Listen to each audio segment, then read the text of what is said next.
Hasiko gara.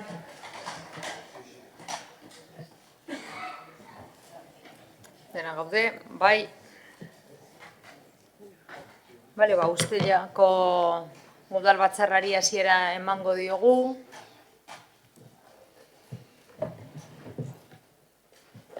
Bai. Honez beste, 79. puntua aurrekoiko bilkurako akta onartzea. Ez baldin badago ekarpenik aurrera jarraituko dugu. Bazpadare horrela.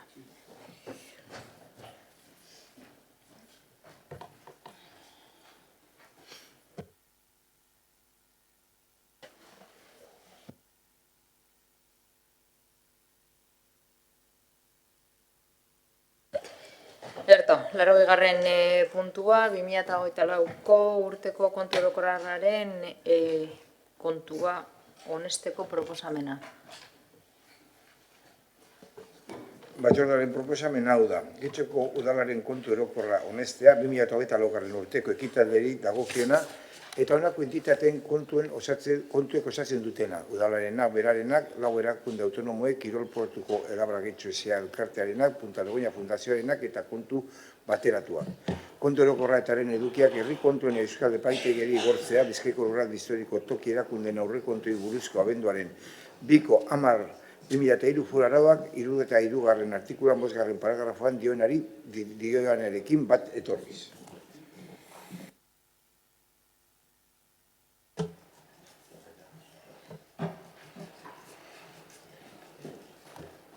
Urkitza jauna. Eskerrik asko, Alkate Andrea.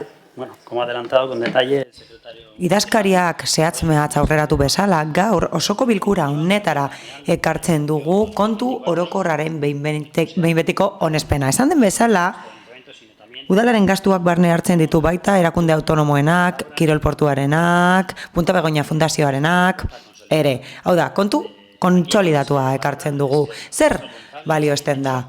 Kontabilitate registroa ondo eta zorrotz egina egotea. Indarreko araudiarekin bat, hau da, ondo egotea kontuak eta islatzea errealitate ekonomikoa behar bezala. Espediente honen aldeko irizpena eman zen batzordean eta jendaurrean jarri da, eta ez da alegaziorik aurkeztu horren inguruan.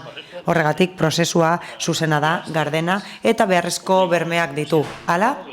Adierazi den bezala, 10/2003 foru araua betetzen dugu eta noski herri kontuen euskal epaitegiari igorriko diogu. Eta gure helburua ez da improvisatzea, kontrola dago, zorroztasuna dago eta gardentasuna ere bai. Eta hori da egiten ari garena 24ko kontuarekin. Berriro ere berretsi nahi dugu gobernu taldetik konpromisoa dugula arduratsua den kudeaketarekin eta beti ere zuzen bidea betez. Mila esker. Eskerrik asko, beste norbaitek. Bai, Bildosora jauna. Bai, eskerrik asko. Bueno, Getxoko udalaren 2024ko kontu orokorrek egia esan... A decir verdad, estas cuentas generales esconden una bomba, 17 millones en provisiones para posibles problemas legales y estamos hablando del 15% aproximadamente de los ingresos reales anuales.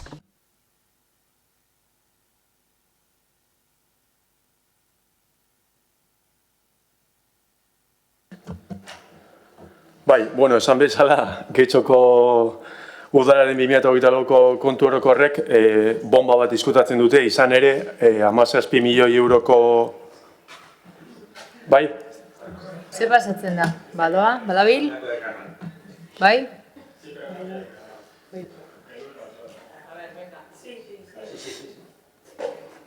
Bueno, argi geratu da, kontu orokorrek diskutatzen dutela bomba bat, ez? 17 euroko milioien orduduretan balizko arazo legaletarako urteko diruzaria errealen 15% delarik. Eta gure ustez, hau ez da normala. Hau, astakeri hutsa da, eta hain kontu larria aldez aurretik eskutuan edukitzea, herritarren eta oposizioaren, edo herritarri eta oposizioari, mespretsu hutsa iruditzen zaigu. Es que lo peor de todo es que 16 millones de euros son consecuencia de un caso de Azkorri. Okerrena da 16 milioi euro askorreko kasu baten ondorioa direla, baina ez duzue argitu zer gertatzen ari den. Hirigintza plangintzaren akats larria alda? Gobernuaren erabaki txar baten ondorioa alda? Daukagun gauza bakarra da susmo txarra. Ez duzuelako inolako zehetasunik eman, ez da salpenik ere oposizioari. Hau ez da deskuidu bat, opakotasun onartezina baizik. Beste 800.000 euro daude garbiketa kontuek hornitzeko eta 250.000 euro langileen kontuengati, baina era berean hori guztia gertatu da salpenik gabe. Nola fidatu gaitezke aurten kudeatu duzuen diruaren 15% epaiketetan galdaitekeela kontatzen ez badadigu gobernu hau, honek, eta galtzen bada nork ordainduko ditu. Murrizketak egongo dira zerbitzuetan herritarren poltsikotik, berriro ere eskatzen dugu erabateko gardentasuna, ez hipokresia eta isiltasun lotsagarria. Azar beharko lukete zer gertatzen ari den askorrirekin eta eskutatzen ari den informazio hori herritarrei edo behintzat oposizioari eman. Benetako gardentasuna hori baita. Arazoak edo dauden ustezko arazoak argi azaltzea eta ez informazioa kajoi batean edo ilunpean gordetzea. Oposizioek milioika euroko ustekabeak ez ezagutzea oso larria da. Herritarrek jakin behar dute udal gobernua zertan ari diren eudelen dirua arriskatzen daudenean. Exigitzen dugu berehala edo behintzat, hemendik eta hurbilera, azalpen sakonak eta xehetasunak ematea. Izan ere ez dugu kopuru simboliko bati buruz hitz egiten, horniduretan 17 milioi suskitzeak esan nahi du udalako arrisku larria, aitortzen duela diru hori epaiketetan edo kalte ordainetan galtzeko. Eta, gogorarazi behar dugu, hori urteko diru-sarreren 15% dela, eta kopuru hori bizilagunentzako zerbitzuetan inbertitu ziteken, eta orain nolabait esatearren izoztuta dago, gobernua bere erabakien emaitzaren beldur delako, eta larriena zer da, ez dutela zergatia azaldu. 17 milioiko hornidura hori ez da iraganeko kontu bat, gaur egun erabili ezin dugun dirua da, udalak blokeatu egin duelako, askorrin izan ditzakenak atzak estaltzeko, hipoteka bat da egungo eta etorkizuneko zerbitzu publikoentzat. Inolako azalpenik jaso gabe. Beraz, espero dugu hemendik aurrera horren inguruan azalpena jasotzea. Eskerrik asko, beste norbaitek. Bai, Ocio Andrea. Bai, eskerrik asko alkate Andrea. Bueno, pues, por centrar el tema. Gaia zentratzearren, ematen du, zaletasuna dagoela, mikrofonoa hartzeko eta gure errendimendurako erabiltzeko. Gaur eztabaidarako ekartzen dugun puntua ez dago lotuta politika ereduekin edo gure saletasunekin. Behin betiko honetziko dugu 24ko kontu orokorra eta horrek islatzen du udaleko errealitate ekonomikoa eta erakunde autonomoena, beti ere araudiarekin bat eginez. Agian ez dakizue zer gertatu den. EH Bilduko bozeramaileak esan bezala, baina ez gardentasun faltagatik. Baizik eta informazioa eskatu ez duzuelako, informazioa eskuragarri dago. Bai espedienteetan eta bai batzordeetan. Azaldu da, zehaztu da, eta askotan eman da informazioa. Izan ere, espediente berbera ekarri zen antolakuntza eta kontuen batzordera joan den hilean. Beraz, ez dago opakotasunik, kudeaketa gardena, irekia eta irisgarria da. Beste kontu bat da, ez duzuela entzun nahi edo nahiago duzuela zuen kontakizuna eraiki datuetan oinarritu gabe, baina egitateak hauek dira eta dokumentuek hori ziurtatzen dute. Beraz, kontuak ondo eginda daude, jendaurrean erakutsi dira, eta gainera ez da inolako alegaziorik aurkeztu horren inguruan jendaurrean egon direlako, hori hala da. Eta esan bezala, ez da inolako alegaziorik aurkeztu inondik ere. Eta aldeko irizpena dute, hau da dagokion batzordeak aldeko irizpena eman zuen maiatzean. Eta gaur behin betiko onartuta, herri kontuen euskal epaitegiari igorriko zaio araudi juridikoak esan bezala. Beraz, utz ditzagun gure interpretazio sortzaileak bestera eztabaida batzuetarako. Gaur besterik gabe gardentasuna bete behar dugu. Legezkotasuna eta kontu emate bat da. Besterik gabe. Mila esker.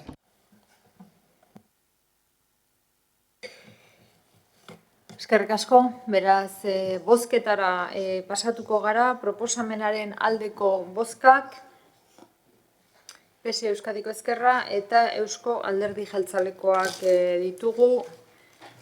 Kontra, ez daude abstentzioak Partido Popularra, Elkarrekin Podemos eta EH Bildukoak eta honez beste, 81. puntura pasatuko ginateke. Getxo Kirolakeko atletismo eta rugby armailen eraikinari dagozkion 2028ko ekitaldietarako konpromiso kredituak aldatzeko proposamena. Batzordearen proposamena da, Getxo Kirolakeko atletismo eta rugby armailan eraikina finkatzeko indarrean dauden konpromiso kredituak ondoko hauekin ordeztea. Izango litzateke 2026an 1.000 euro, 2027an 500.000, 2028an 2.400.000 euro, guztira 3 milioi euro.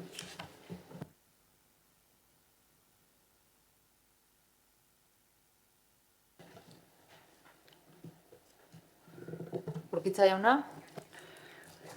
Eskerrik asko, alkate Andrea. Bien, pues lo que traemos aquí es una modificación. Ekartzen dugu kreditu aldaketa bat. Teknikoa da, baina bere irakurketa politikoa argia da. Ziurtatu nahi dugu, Getxo Kirolakeko atletismo eta rugby armaien eraikina eta 1.000.000 euro askatuko ditugu beste erronka bat egiteko. Arenasen zelaia hobetzea, hau da, zelai bat. Sortuko dugu Arenasek bere partida jokatzeko refean.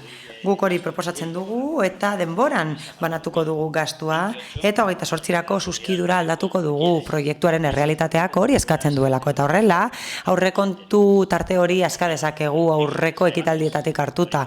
Lege mugen barruan egiten dugu, kontu hartzailetzaren txostenarekin eta konprometitu gabe gure finantza egokortasuna eta zertarako 1.000.000 euro.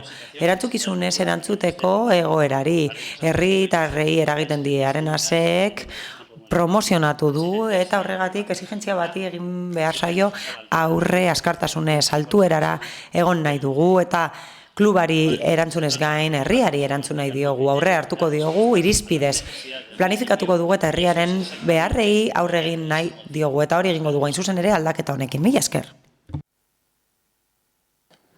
Eskerrik asko, beste norbaitek, Benito jauna. Sí.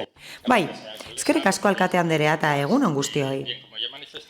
Esan nuen bezala, arteskaritza kontseiluan, zalantzarik gabe, ulertzen dugu, momentu historikoa dela eta mugarri deportiboa lortu dutela Arenasean kategoria igo dutelako. Eta zentzu horretan alde bozkatuko dugu, inbertsioaren alde hain zuzen. Fadurako belar zelaia hobetuko da federazioaren betekizunak betetzeko eta Arenasek mantentzeko aukera izan dadin zelai honetan jokatuz. Baina hori gora bera, esan behar dut, pena dela Arenasek aukerarik ez edukitzea jarraitzeko jokatzen gobelako zelaian. Hori pena da, eta futboleko federazioa oso zorratza da bere planteamenduetan. Batetik, profesionaltasuna eman nahi dio kategoria honi, naita ez eskatuz belar zelaietan jokatzea, baina horrek itotzen ditu klub txikiak edo berriki goratu duten taldeak itotzen ditu. Baina, kontuan hartuta arteskaritza kontseiluan emandako informazioa, gure ustez, bidera ezina da belar naturalera aldaketa egitea gobelako zelaian, ez hori kostuengatik.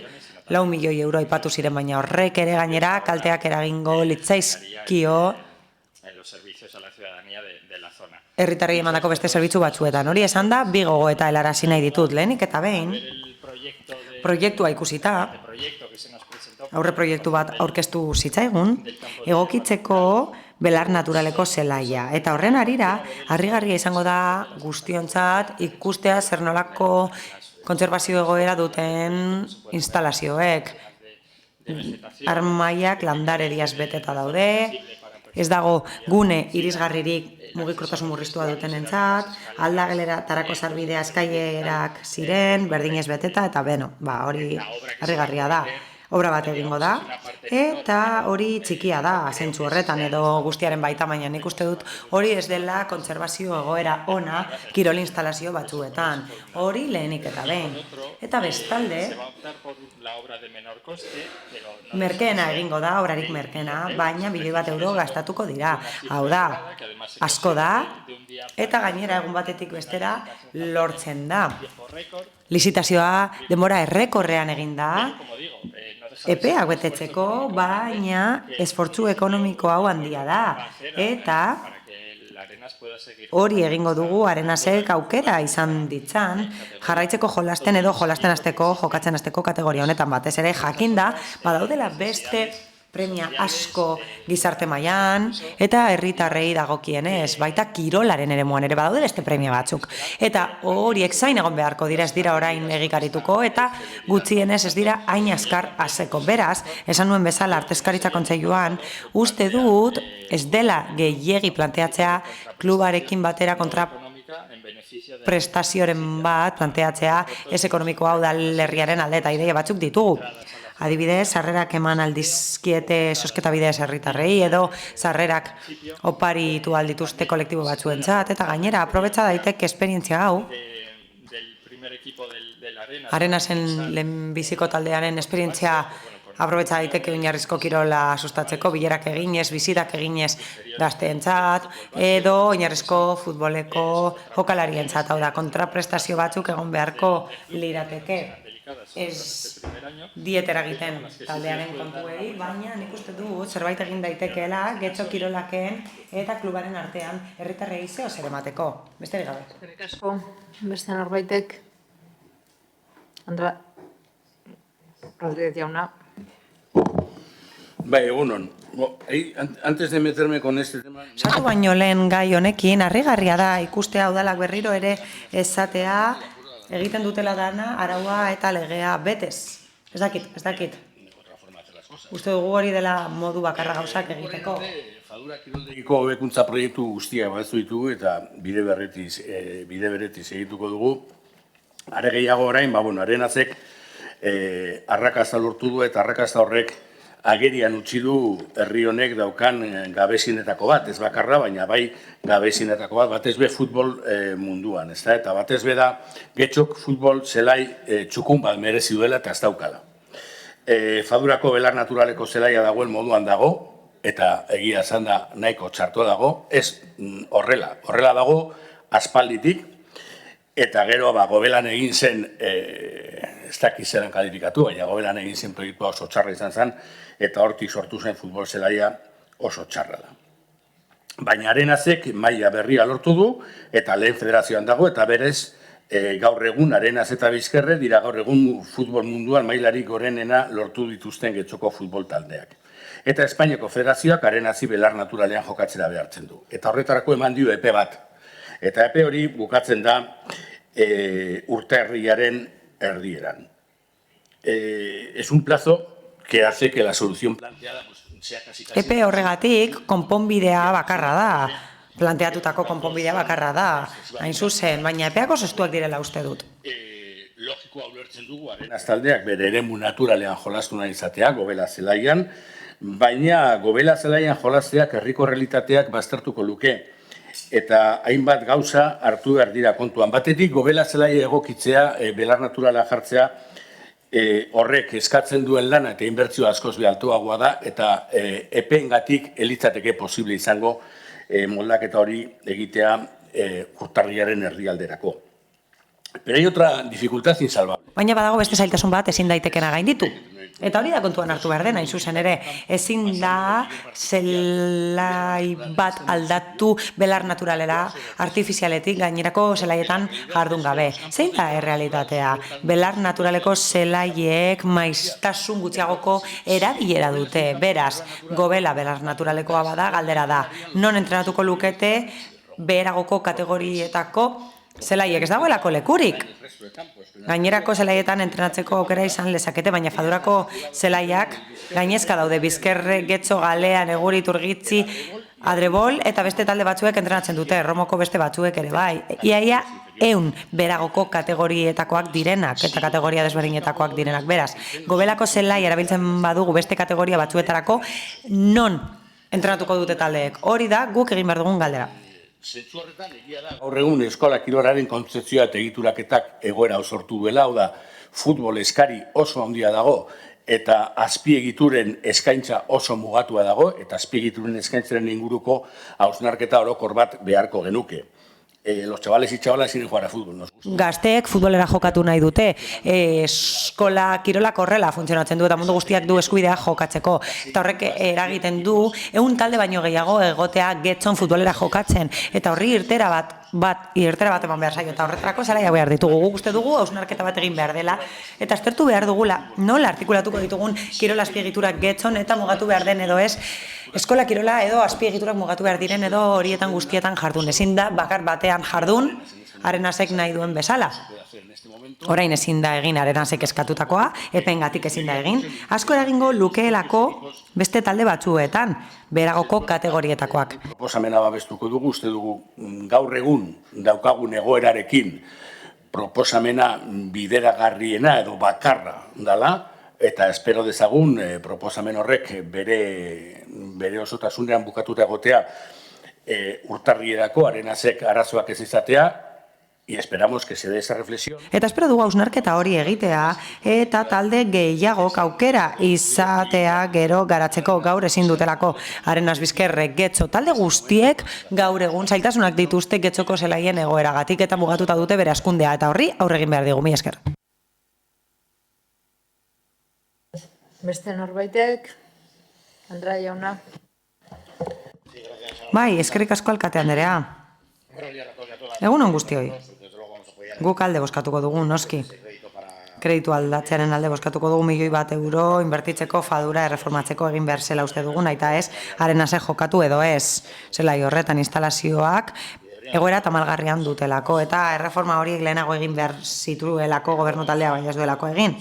Baina ezin dugu aukera hau galdu salatzeko engainu bat. Engainatu da Arenas taldea eta bere zale guztiak engainatu ditu gobernu taldeak. Arenas aurkeztu zen hemen, bere saria ekarri zuten, etorri ziren ona, eta Arenaseko presidenteak hemen bertan eskatu zuen egokitzeko gobela zelaia bertan jokatu nahi zutelako, eta gobernu taldetik esan zen zen guztia egingo zela hori lortzeko eta gobelako zelaia egokitzeko, eta alzuten guztia egingo zutela. Hitz oso politak hemen esan zirenak, baina gobernu taldeak ez du inoiz sinistu lortuko zutela. Duela urtebete nik uste dut bizitak gidatua egin genuen Getxo kirolakeko instalazioetara eta bizitatu genuen fadurako zelaia. Eta guk geuk esan genuen Arenas lehenbizikoa zela kategorian eta partida guztiak irabazi zituela eta asentsoa egongo zela.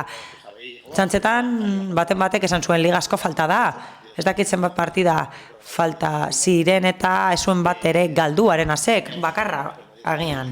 Urte bete geneukan orduan zeo zer egiteko gobernu taldeak ez zuen pentsatzen igoko zutela eta momentua heldu denean ikusi dute arazo bat dutela. Eta egi bat izan daiteke Bilduk esan dakoa oinarrizko taldeekin arazo bat dago, banatu behar dira, Albarok esan zuen bezala kontseiluan hori da hartu duten erabakia, gu ez gaude ados erabaki horrekin eta hori izan behar da. Arazo hor zegoen existitzen zen, Arenaseko presidentea etorri zenean eta prentzan egindako adierazpenetan, beti esan du gobelan jokatu nahi zutela. Eta hemen esan beharrean aurpegira eta esan beharrean ezingo duela egin, gazteek behar dutelako espazio bat jokatzeko, eta jendea ez engainatu beharrean esan zuten baietz azterketa bat egingo zutela, eta nik esan nien Arenasekoei ez zutela ezer egingo azterketa egin dute, eta €4.000.000 baino gehiago behar dira gobela konpontzeko, baina beharrezkoa da, gobelan porkeria bat da, bere goera, fadurarena bezalase, 50.000 milioi soberan egon ziren diruzaintzak erakina, baina gobela gehiago narriatuko da, ondatuko da eta €1.000.000 gastatuko ditugu gerora. Erreformarik ez egitea gobelan eta aukera ematea gobelari bertan jokatzeko, Arenasi bertan dagoelako bere afizioa, fadurara emango dugu, ez dugulako denborarik, noski ez dago denborarik, 6 hilabetetan, sakonki erreformatzeko gobela, baina planeatu behar da eta egin behar da eta planifikatu behar da, hemendik aurrera duela urte beteo hartarazik genuen erreforma bat egin behar zela, baina zenuten nahi izan. Zuek uste duzue, ez dela egongo refeko lehenengo mailan eta jaitziko denez, partze batzuk jarriko dituzue, bertan jokatzeko denboraldi batean eta gero jaisteko eta marroia gainditzeko, baina mantentzen bada Arenas taldea edo igotzen bada, behartuta egongo da beti jokatzeko bere zelaitik kanpo. Gobela delako bere zelaia. Beraz, niretzat hau izan daiteke behin-behineko konponbidea eta €1.000.000 horiek gongietorriak dira fadura konpondu behar delako. Baina, nik ez dut ukatzen eta berriro ere eskatuko dut, Gobela erreformatzeko, zelai egokia edukitzeko, bertan ere bai, apoan kirol instalazioak jasotzen dira beste leku batzuetan eta fadura egoko da kirol instalazioak handitzeko eta defizit handi bat da. Lehentasun txarrak ezarri ditu gobernu taldeak, bere helburua izan da garagardotegia egitea, bilerak egiteko eta ez beste gauza batzuk egitea.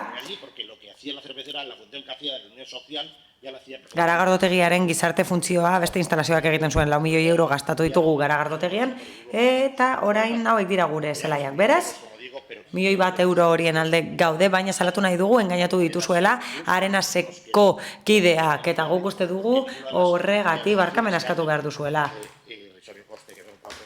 €4.000.000 oso gutxi da, udal honentzat, eta gainera alegazio bat egiten duzue, eta horregatik ukatu duzue erreforma, eta hori da beheko taldeena, oinarrizko taldeena, eta arazo hori duela 3 hilabete bazenuten Arenas etorri zenean proiektua aurkeztera, eta zuek ez zenuten hori esan, bai, konponketak aztertuko ditugu, bazenekiten arazoa egongo zela oinarrizko futbolarekin, ez dugu ezer aldatuko, arazo bat dagoelako gaztenetza, baina engainatu dituzue, eta ikusiko dugu zer gertatzen den denboraldi honetan, mila esker.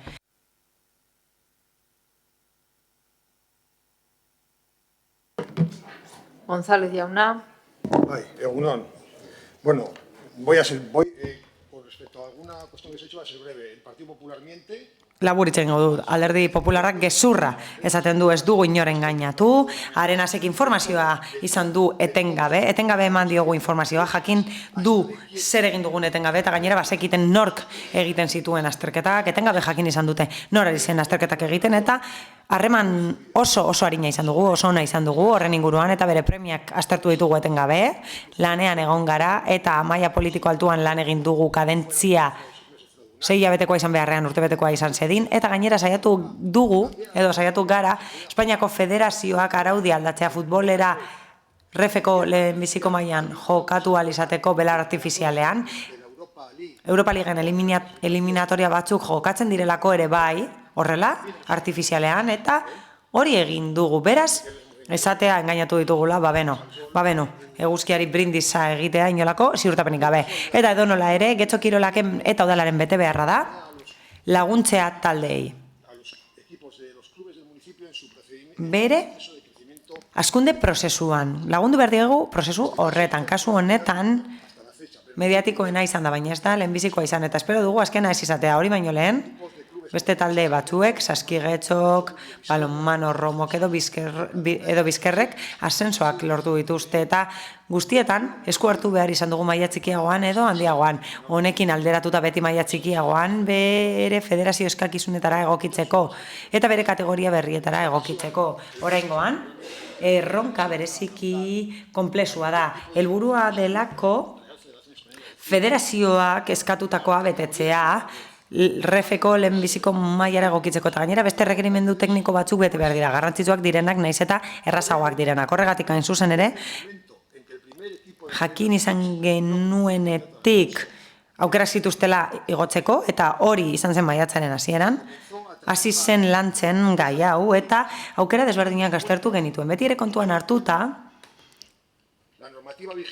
indarreko araudia, aurreko denboraldikoa eta aurreko egoera batzuetan aplikatutako moratoriak. Bi aukera aztertu ditugu, fadura egokitzea edo gobela erreformatzea, aukeratu genuen Arenasi fadura egokitzeko aukera eskaintzea 3 irizpidetan oinarrituta.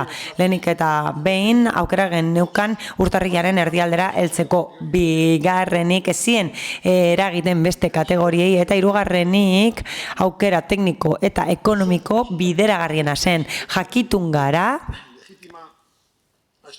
zilegi dela Arenasen helburua gobelan jokatzea izatea, bere egoitza historikoa izan delako, eta hori egin beharko dugu modu ordenatuan bermatuta, ez zaiela kalterik eragiten beste talde batzuei, eta batez ere, gobela bere etxetzat hartzen dutenentzat, eta ziurtatuz, egiturazko aldaketak eraginik ez duela kiroldegiko erabiltzaileentzat, eta azkenik, hasieran esan duan bezala, eskerrak eman nahi dizkiogu zuzendaritzari eta bereziki presidenteari konfiantza jartzeagatik Getxo Kirolakeko talde teknikoan.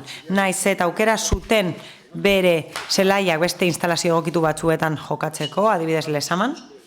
Beste talde batzuek egin dutena, Arenasek apustua egin du bere jarduera mantentzeko hemen udalerrian Getxon konfiantza jarriz guk gaitasuna dugula lehen biziko mailara egokitzeko. Besterik gabe egitu nahiko nuke, ziur nagoela, Elkarrekin Podemosek esandakoaren arira, ez zela beharrezkoa ascensoa egotea Arenasi eskatzen badiogu lankidetzan aritzeko, beti egiten du Arenasek hori, beti dago pres laguntzeko edo lankidetzan aritzeko. Eta EH Bilduri plangintzari erreparatuz, mundu guztiak daki eta nik uste dut ez dela esan behar plangintza bat dago, horren inguruan, Fadurako futbol zelaia nahi dugu Getxoko udal estadioa izatea. Arenasek noski nahi du itzuli bere zelaira, eta gainera egia da zelaien eskaria gero taltuagoa dela, hori hala da, eta garrantzitsuena. Eskola futbola ezin da mugatu. Eskola kirola ezin da mugatu, gure bete beharra da. Bete beharra daukagu emateko eskaintzeko instalazioak disiplina guztiei, eskola kirol disiplina guztiei, eta hori legeak esaten du, eta agintzen du. Eta bide batez, horrekin bai, banago ados, bai. Beraz, horrekin ados nago, esfortzu bat egin behar dugu, eta eskola kirola kontu bat da, eta kirol federatua beste kontu desberdin bat, mila esker. Eskerrik asko. Beraz, bozketara pasatuko gara. Alde, hau batez, onartua ateratzen da proposamena. Eta honez beste, 82. puntura pasatuko gara antolakuntza eta kontuen atalera. Udal diruzaintzaren hiruhileko txostenaren berri ematea, 5/2010 legearen 4. artikuluan xedatutakoa bete beharrez. Batzordearen proposamena da 01/2025 diruzaintzako txostenaren edukiaren jakitun geratzea. Txosten hori bete beharrak ordaintzeko legezko epeak betetzeari buruzkoa da. Norbaitek hitza? Ez? Beraz, 83. puntura pasatuko gara, hainbat ebazpenen berri ematea.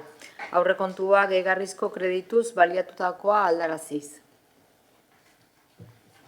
Batzordearen proposamena da kreditu gehigarrien bidezko aurrekontu aldaketaren ebazpenekin jakitun geratzea. Bertan zerrendatzen diren ebazpenak eta kopuruak. Norbaitek hitza? Ez? Beraz, 84. puntura pasatuko gara, kreditu transferentzien bidez egindako aurrekontua aldatzeko hainbat ebazpenen berri ematea. Batzordearen proposamena, kreditu transferentzien erabileraren bidezko aurrekontu aldaketari buruzko zinegotziezko ordearen ebazpen honekin jakitun geratzea. 3.174/2025 zenbakidun ebazpena, 3.025 euroko zenbatekoarekin kreditu transferentzia mimenaga biribilgunean modelazio osoa finantzatzea. Norbaitek hitza?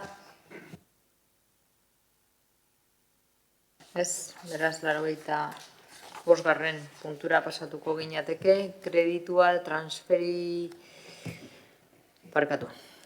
kreditua erantziarazteko hainbat ebazpenen berri ematea. Batzordearen proposamen hau da, erazketaren bidezko aurrekontu aldaketaren ebazpenekin jakitun geratzea. Bertan zerrendatzen diren ebazpenak eta diru kopuruak. Hitza? Ez? 86. puntuan, beraz, finantza iraunkortasunaren 16/2025 zenbakidun txostenaren berri ematea. Aurrekontuaren aldaketa finantziatzeko asmoz, 2024ko udal aurrekontuaren likidazioarekin lortutako diruzaintzako gerakina 2025ko denboraldian. gastu orokorretarako erabiltzea dela eta. Batzordearen proposamena hau da.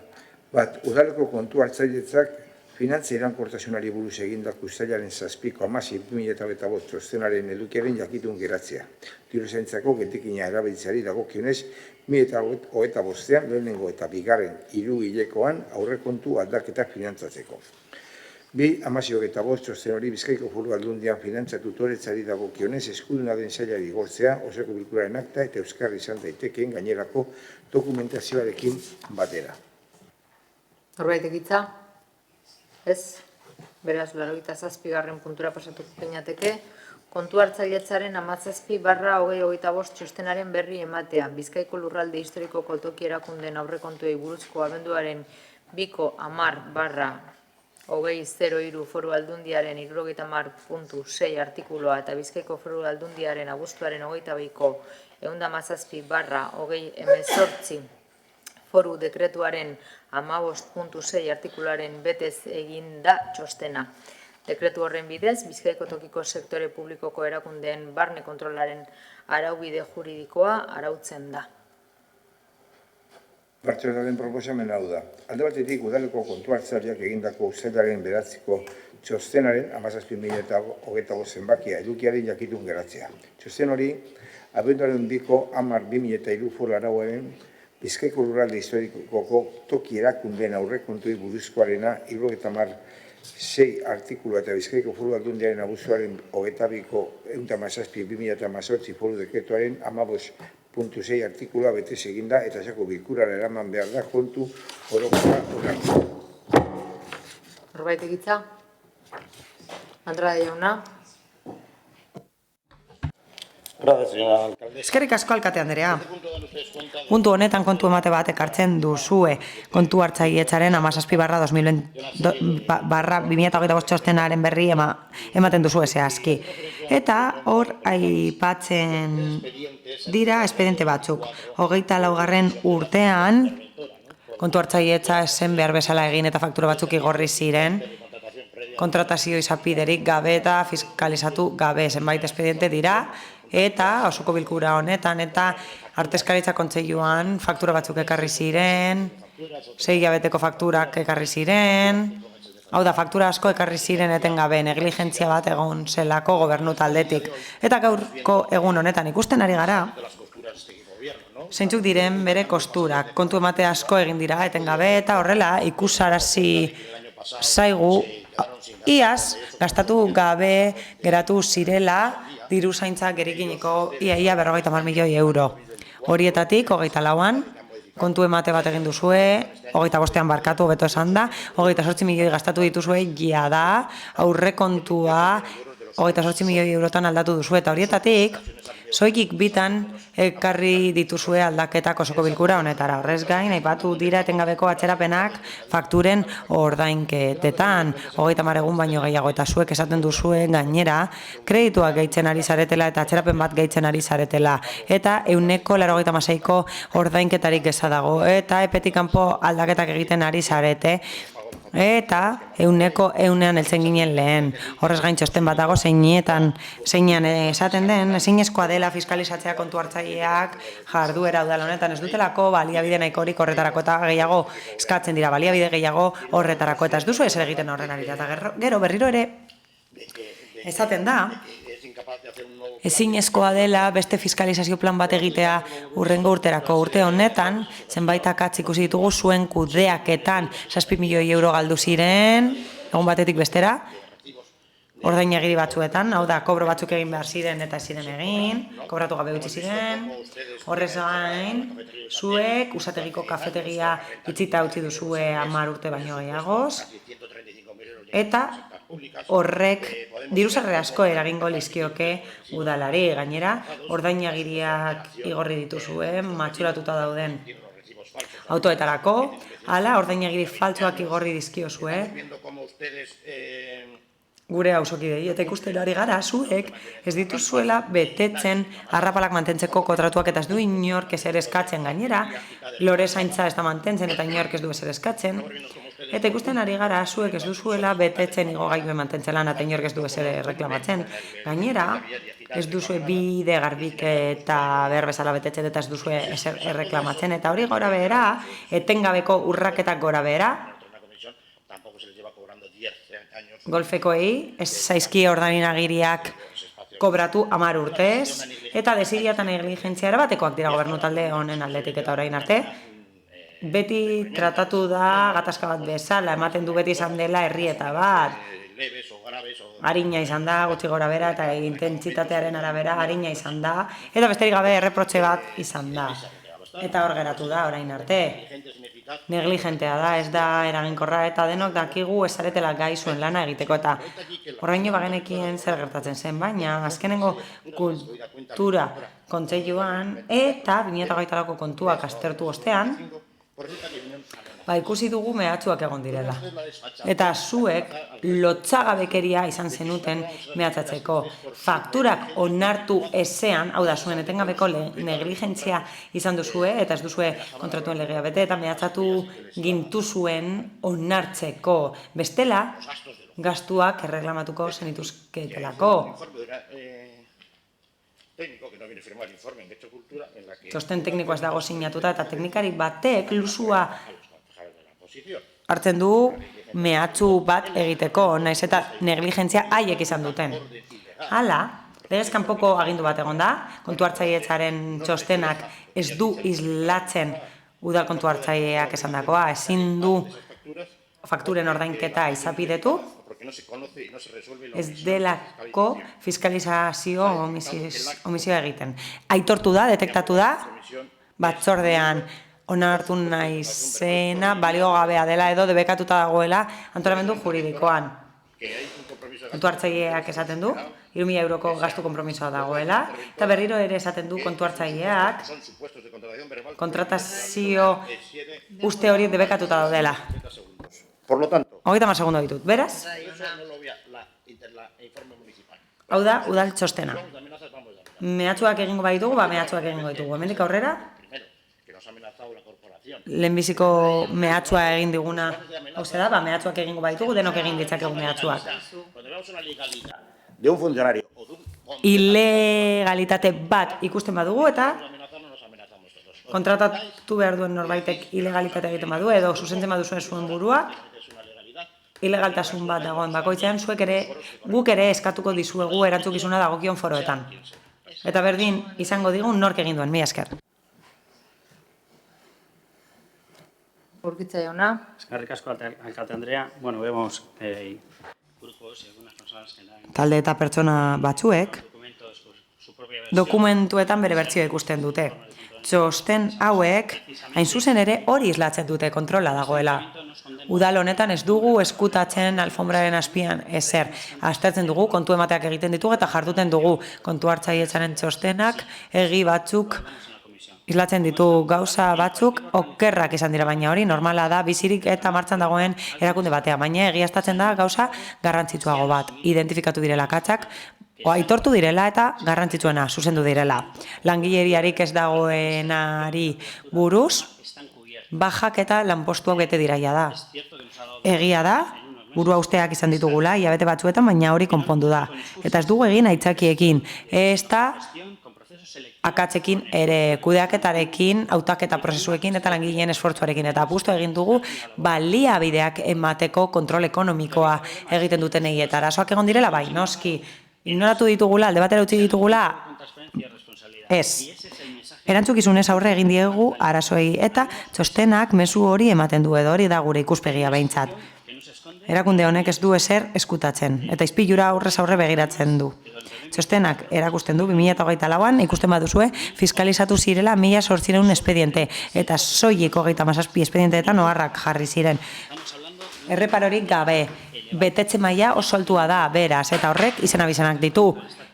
Etxe honetako zerbitzu teknikoek eta udal gobernuak bere erantzukizunak betetzen ditu eta konponbideak jartzen dizkie bere arazoei. Hala, ekintza planak izapidetu dira, indartu dira prozedurak eta laburbilduz gobernatu da. Bai, gobernatzea hori ere badelako. Posible egitea danak funtzionatzen duela arazoak daudenean. Ez da ezer makinatzea, baizik eta onartzea gu gobernu talde konprometitua garela. Arazoak ditugula, aurre egiten digula, langileak kontratatzen ditugula, baliabidea jartzen ditugula, ikasten dugula eta aurrera egiten dugula. Hori da, eta sentitzen dugu, pertsona batzuek bestela ikusten dutelako, sentitzen dugu horregatik, baina teknikoa den txosten honetatik hori ondoriozta daiteke, nik esandako hain zuzen. Eta esaldi honekin utziko dut. Bai, arazoak daude, bai, noski. Hori argi dago eta begibistakoa da, baina arazo horiei aurre egin diegu, aurpegia jarri dugu, langileria saietek eta beste sail batzuetatik, elkarlana egon da gizarte kohesioarekin eta beste sail batzuekin premiak egon direlako eta aurre egin diegu. Noski, konponbide hauek ez dira lortzen egun batetik bestera, pertsonak ordezkatzea ez da hain erraza, baina aurre egin diogu egoerari, ikusi dugu zein izan den arazoa, eta konponbideak jarri ditugu, eta konponbideak jada daude martxan.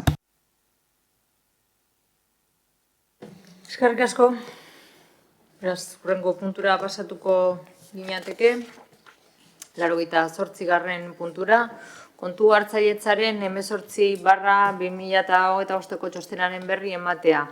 Barne kontrolerako 2024ko urteko txostena da. Bizkaiko tokiko sektore publikoko erakunde barne kontrolari buruzko araubide juridikoa arautzen duen Bizkaiko Foru Aldundiaren abuztuaren 22ko 117/2018 Foru Dekretuaren 37. artikuluari jarraikiz egin dena. Norbaitek hitza? Benito jauna.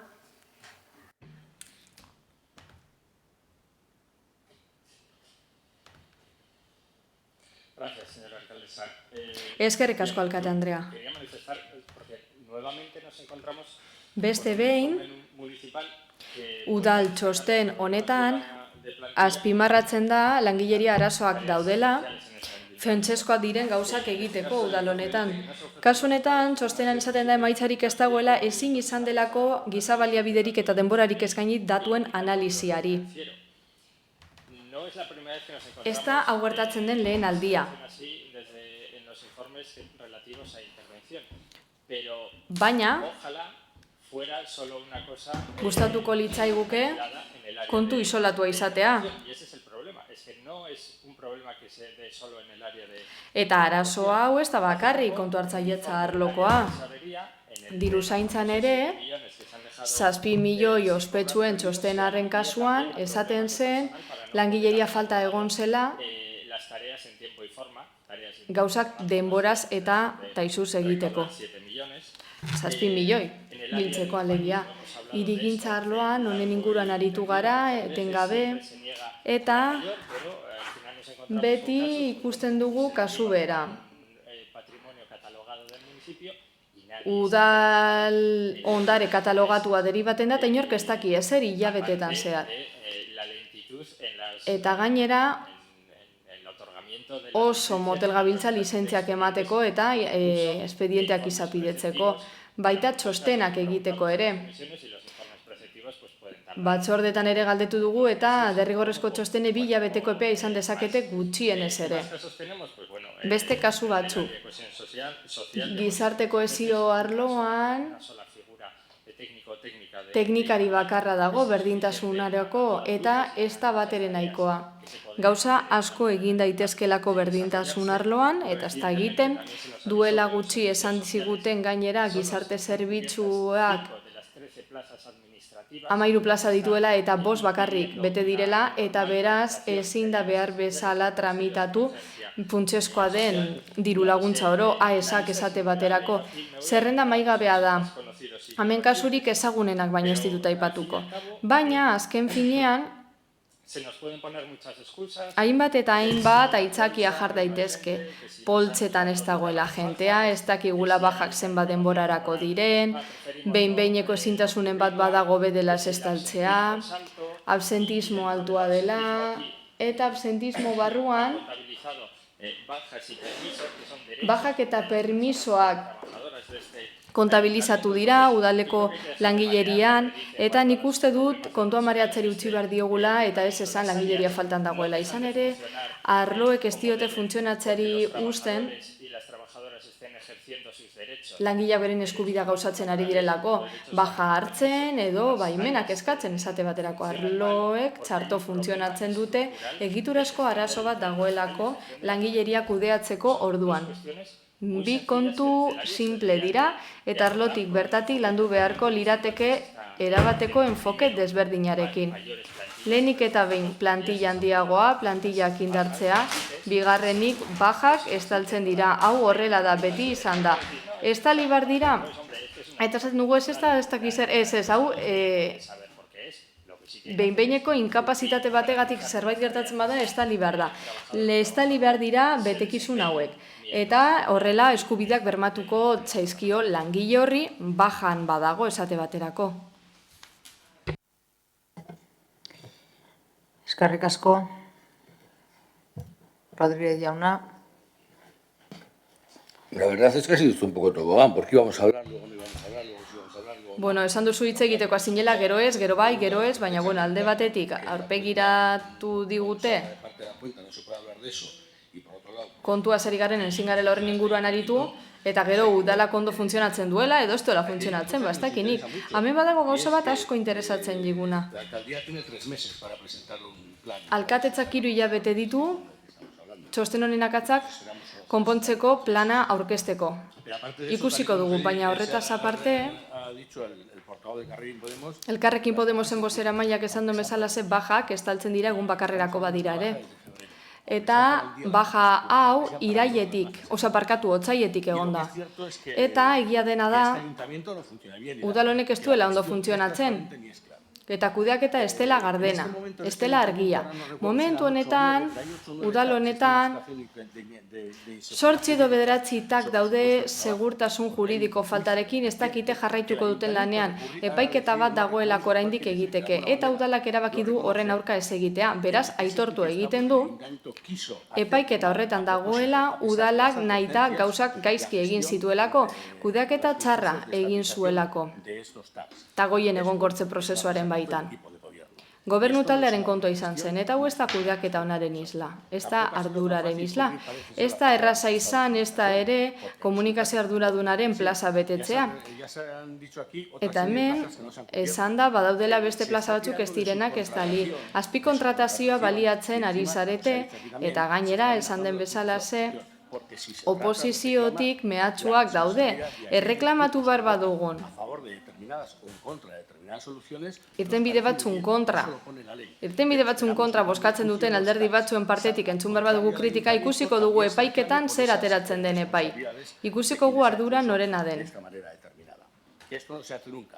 Hau ez da inoiz egiten, hemen galera daudelako eta lehen esan bezala, 16 milioi edo gehiago egon gaitezke, epaiketen arabera, norbaitek izango duela ardura?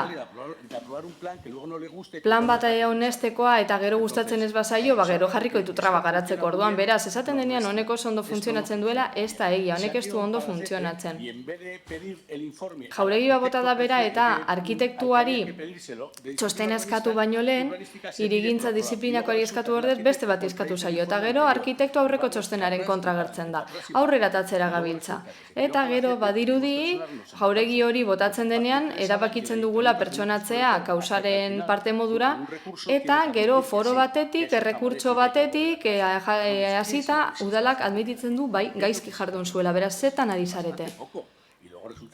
Zarete zer egiten ari, eta gero kontua da bajak estaltzen ez badira, azpikontratazioa baliatzen badugu, 14 milioiko aurrezki garbia izango dugu, bai argi dago, ez badugu gastatu, ez dugu gastatu barreko horretan, eta horregatik honek ez du ondo funtzionatzeko. Hortik eta aurrera egin dezakezuen nahi duzuen autopropaganda guztia, oso gardena zaretelako, baina ez da egia. Ez bazaizue galdetzen ez duzu egiten. Batzordegunetako emaitzak ikusi. Informazio eman behar duzu kontu batzuen inguruan, baina ez zarete gardenak, ez hori ze. Eta jauregiarena adibide bada, baina beste hainbat adibide daude. Eduardo Andradek lehen esan duen bezala, erreklamazio hoie guztiak agertzen dira, baina zergetarako baita ere, merkatari eskatzen zitzaienak. Ez duzu ordaindu lonja honen OHZ, baina ni horrez banengoen, ba. Hau ez da kudeaketa onaren adibide, kudeaketa txarraren adibide baizik, eta horrek eragiten die hiritarrei. Nahi duguna da seriotasuna, ez dugu mehatxurik nahi. Seriotasuna, gardentasuna, informazioaren kudeaketan horrek arazo asko konpontzen dituelako eta autokonplazentzia gutxiago. Arazo handia duzu langileria faltaren aldetik. Dituzuelako bajak estaltzen, hortik hasita, baina arazo larria duzue. Emakumeenetzea azpikontratatuta, getxo kultura, sarrerak esaltzen dituen azpikontratatuta, 9 euro irabat da, beda gero bestela 1500. Hortxe sortzen da diskriminazioa. Azki da autokonplazentziaz. Eskerrik asko, alkate Andrea. Bueno, voy a intentar centrarme Bueno, saiatuko naiz, de control interno, que era barne kontroleko puntuan zentratzen hori zelako puntu hau. Kontu asko aipatu dira, eta uste dut aurreko hitzartzean esan dudala, bai, arazoa daudela, kontu hartzailetzan konpondu dira, beraiek ulertzen dute konpondu direla. en el momento que ha hecho el informe, pues Txostena igorri zen momentuan, actualizado al momento. hori egunera ziteken, Pero también se está en contacto con el propio departamento baina de Prevención, con el de kontu hartzailetzan, diruzaintzan, guztietan ari da agertzen, ez da? Gizarte kohesiorako salatu da, ez da? Baina lan egin dugu buru belarri gainera, administrariak, langileak izateko, arloko arduradun berria dago, langile guztiekin harremanetan gaude, sail guztietan.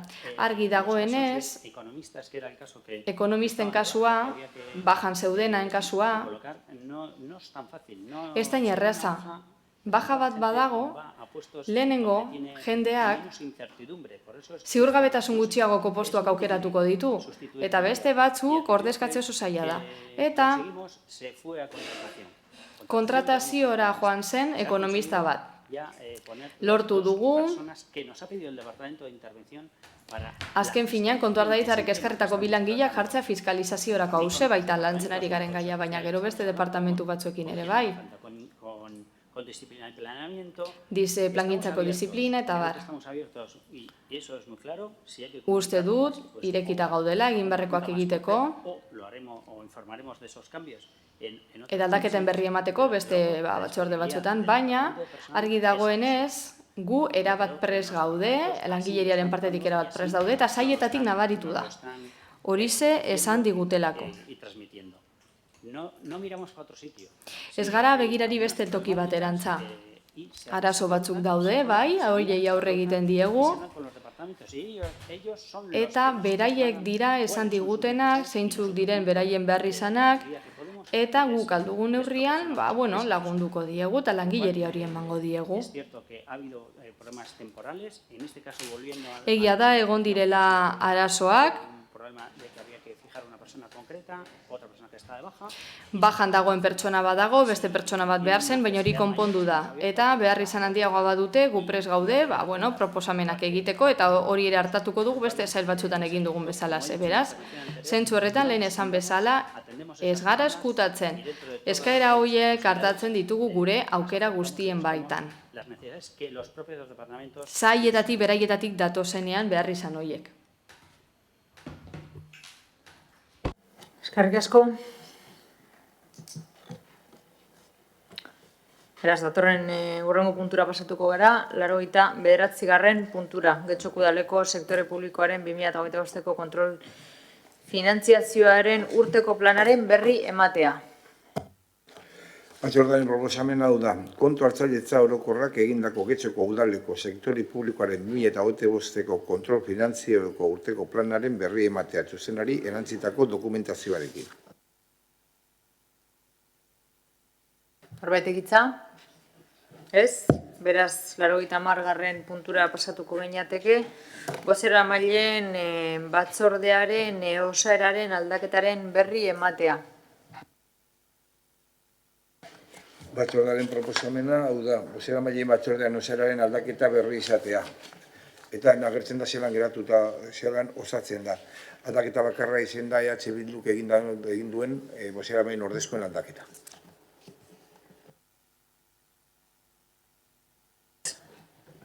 Norbait egitza? Ez? Beraz, 81. puntura pasatuko gineateke, mozioak eta interpelazioen atalera. EH Bildu taldearen mozioa, Romoko etxe merkeen mantenu lanak diruz laguntzeko programa bat sortzeari buruzkoa. Zeinek du hitza? Rodríguez jauna.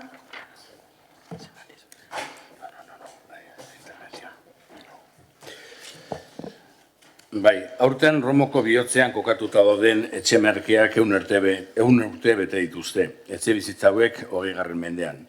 Mendearen lehen erdian eraiki ziren, langientzako bizitoki duinak eskaintzeko asmoz. Etxe zume, baina berezi hauek osatzen dute auzoko nortasunaren zati garrantzitsu bat, eta Getxoko ondore urbanistiko eta sozialaren adierazgarri emblematiko bihurtu dira.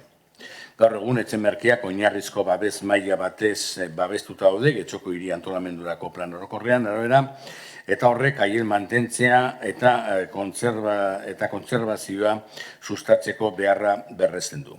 Babes honek ordea, ez du baliabide ekonomikorik eskaintzen jabentzat, eta hori zailtasun handia bihurtzen da etxe bizitza hauen kontserbazio egoera bermatzeko, kontuan izanik gehienetan auzotarrek baliabide mugatuak dituztela.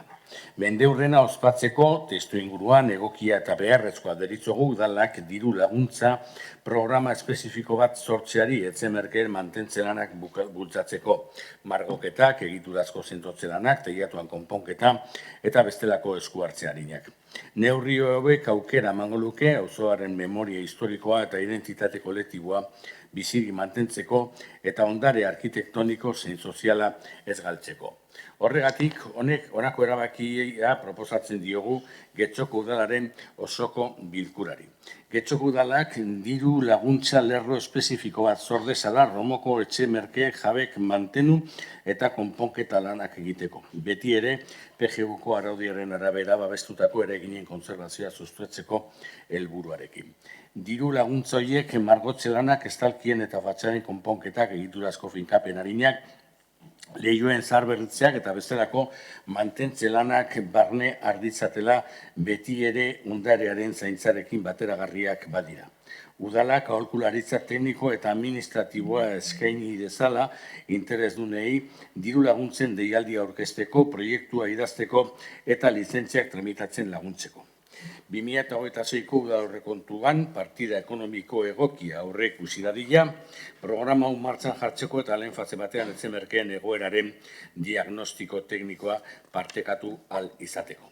Udalak mendeurrena dela eta ekintza simboliko eta kulturalen bidez etxe merkeen balio historiko eta soziala aitortu eta zabaltzeko konpromisoa ardezala herritarren parteretzarekin eta auzoko memoria bizia berreskuratzeko helburuarekin.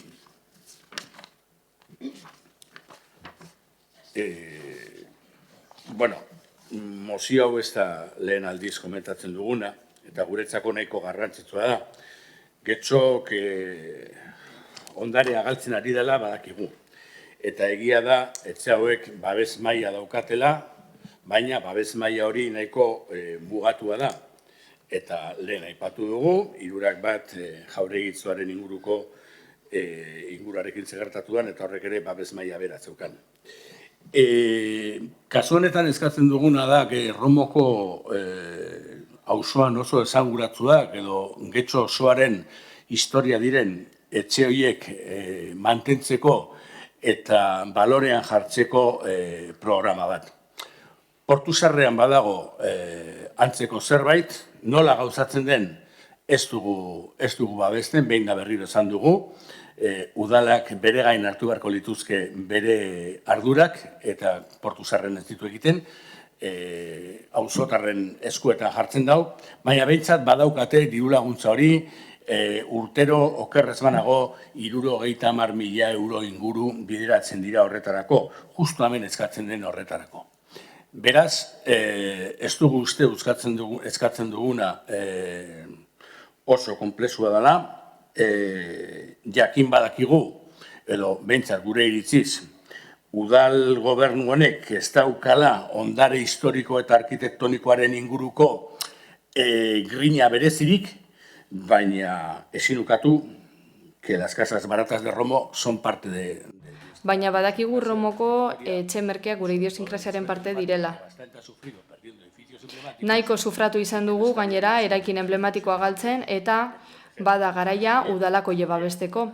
Eta hoiei balio emateko baita ere. Bizi lagunei lagundu behar diegu eta ez bakarrik jauregitxoetan bizi direnei edo hotel handienetakoei eta lagundu behar diegu babes eremu modura mantentzen, baldintza egokietan. Beste bizilagun batzuekin egin izan den bezalaze. Eskatzen ari garena da diru laguntza lerro bat, zentzu honetan, ondarearen kontserbazioaren lerroan. Horixe da zuzen ere aurrekontuetan agertzen den bakarra, horixe da bizilagun elkarte irematen jakona, Portuzarrean 70.000 euro, eta gu nahi duguna da gehiago lortzea. Ez da nahikoa esatea Aize Polita Romoko etxea, gu nahi duguna da udalak benetako implikazioa agertzea hoien mantentzen lanetan, etxe merkeen mantentze lanetan. Azken finean, gure udalerriaren historiaren parte direlako egia da, ausolangile baten historia dela, baina hori ere ukaezina da. Eskaera argia daukagu, diru laguntza lerro bat lagunduko diena jabeei, beraien etxe bizitzak, kontserbazio, egoera egokian mantentzen eta horrela gure ondare arkitektonikoa babestuko dugu. Eskerrik asko. Beste norbaitek, Benito jauna. Sí, gracias, señora alcaldesa. Eskerrik asko, alkate Andrea. Bien, las casas baratas, como se recoge en la moción... Mozioan esan bezala, etxe merkeak simbolo bihurtu dira, Romoko auzoan, hain zuzen ere, aurten jada, hainbat ekitaldi egiten ari dira, mendeurrena ospatzeko, eta zoritzarrez, EH Bilduren bozeramaileak esan duen bezalaze, mendetik gorako ondare gutxi daukagur Erromon eta Getxon oroar. Errekonstrukzioaren arira lehenengo bota ziren Santa Eugeniako eskolak, bertan enkasketatu ziguten eraikin bat oso handia zena, La Galeako bamildegiak emulatzen zituena, zorionez, Galeako amildegiak Romotik oinez daude. Bertan Romo kulturetxe berria jarri zuten, erabat apurtu inguruaren harmonia, konjunto arkitektonikoa zena ere mutilatuz, ostean pasaden legegintzaldian, Alderdi Sozialistari etzaio gustatu Romoren inguruan esandakoa. Gero, hau gehiago gustatuko zaie, gero, Lope de Vegako eraikinen txanda etorri zen, lerro gorria izango zen horiek eraiztea, baina bota ziren bai. Eta beraz, izan zitekena, talde arkitektoniko bat balioan jartzeko aukera bat, baitzen horrela izan. Puntu honetan, etxe merkeak eta Ibaiondo 13 eta Kresaltzu 3-5 eraikinak geratzen zaizkigu. Etxe bizitza horiek etxe merkeak baino zaharragoak dira. Ondarearen inventarioan jartzen duen bezala zen, 1915 bat dira. Horregatik guztiagatik, aldeko botoa emango dugu, da benetan espero dugu, proposamen aurrera eramatea, mozioen kajoi horretan ez geratzea, eta EH Bilduren bozeramaileak esan bezala, ez dugu eskatzen ezer konplexurik, baina, gero bada konplexuantza denez, gobernu taldeak kontutan hartzea gure ondare arkitektonikoa eta Romokoa batez ere. Ikusita gainera, zein aurrekari ditugun, badakigu gehiegi eskatza izango dela beraientzat behar bada. Hori esan da, zera gehitu nahi dut, kontsiderazio bat. Uste dut oso garrantzitsua dela. Gogoratu nahi dut, bizilagunek badutela kesa bat, etxe merkeen kasuan. Aurreko legegintzalditi datorrena okerrez banago. Izan ere, ostalaritzako espazio batzuek arazoak sortzen zituzten inguru hartan. Batez ere, aurrezki kutxaren kalean jarrita daudenak. Nik uste dut hori ere kontuan hartu behar dela. Ondarea balioan jartzea ez da bakarrik. Polito ipintzea, bizitagarri, baizik eta la función para la que se creó, ¿no? Hasierako funtzioa betetzen jarraitu ahal izatea gure kasuan etxe bizitza dira. Yo creo que es algo que se podría Beste modu batera esan da nik uste du diagnostiko honetatik abiatuz lan daiteken zerbait dela, interesgarri iruditzen zai gainera, eta uste dugu ondareari jaramon egitea beste behar izan batzoi jaramon egitea dela, materialak izan ezarren, bizikidetza, atsedenerako beharra, edo garbiketa. si eso no se mantiene, pues Izan ere hori mantentzen ez bada, azkenean jenteak ez du en este caso en las casas baratas, etxe horietan bizi nahiko, edo bueno, beste edozein izan daiteke, beste edozein toki. en el Puerto Viejo, Portu zaharra esate baterako, jendeak ez du bertan bizi nahiko, beste eremu batzutara joango da bizitzera, eta azkenean ze gertatuko da, ondareak bere zentsua, aitorpena galduko duela. Beraz, tenemos que mimar nik uste dut mimatu behar dugula, gure udalerriaren ondarea, ikuspegi material edo arkitektonikotik, con asesoramiento a los diru laguntzekin, aholkularitza zerbitzuarekin, baina uste dut baita ere bermatu behar dugula basierako funtzioa betetzen jarraitzea. Puerto Viejo con pisos turísticos o en el caso Etxe bizitza turistikoekin gertatzen den bezalaxe, edo etxe merkeen kasuan, hor inguruan sortzen den bizitzak ez du okertu behar bizilagunen bizikalitatea. Eskerrik asko. Díaz Andrea. Eskerrik asko, egun on. Bueno, no podemos dejar de decir que la... Bueno, berriro diogu, ekarri berri den mozioak, zalantzak eta, bueno, sorpresa sortu dizkigula. Ez ondare historikoa balioan jarri nahi dutelako, nortasunaren parte izanik, ez hori ze. Baina zalantza ditugu, momentu honetan, diru publikoaren erabilera lehenetzi delako mantentzelan bat, jabetza pribatu baten kasuan. Errenta irizpiderik gabeko diru laguntza bat eskatzen da, irizpide sozialik gabekoa, eta uste dugu hori ze dela momentu honetan kontuan hartu behar den guztia, eta are gehiago zentzu horretan daukagun egoerarekin. Kontutan hartu beharreko beste zerbait badakigu ondarea babestu behar dela, baina momentu honetan ez gaude ondarea galtzeko arriskuan. Hirigintza arrisku batean. Baina bai bagaude etxe bizitza falta larrian.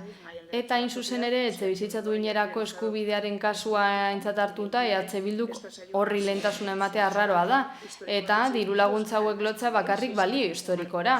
Ja da, diru laguntza bat dagoenan zentzu horretan. Eta gainera egin dute etxe konkretu hauen kasuan. Beste batzuk kanpo utzita. Eta udal funtsekin ez. Eta guk ez diogu funtsik erabili behar ez denik ondarea kontserbatzeko badakigu, baina hori existitzen da. Eta lan handia egin da zentzu horretan. Esan bezala, ezin dugu ahaztu etxe merkeak zer diren, balio historikoa dute, hori argi dago.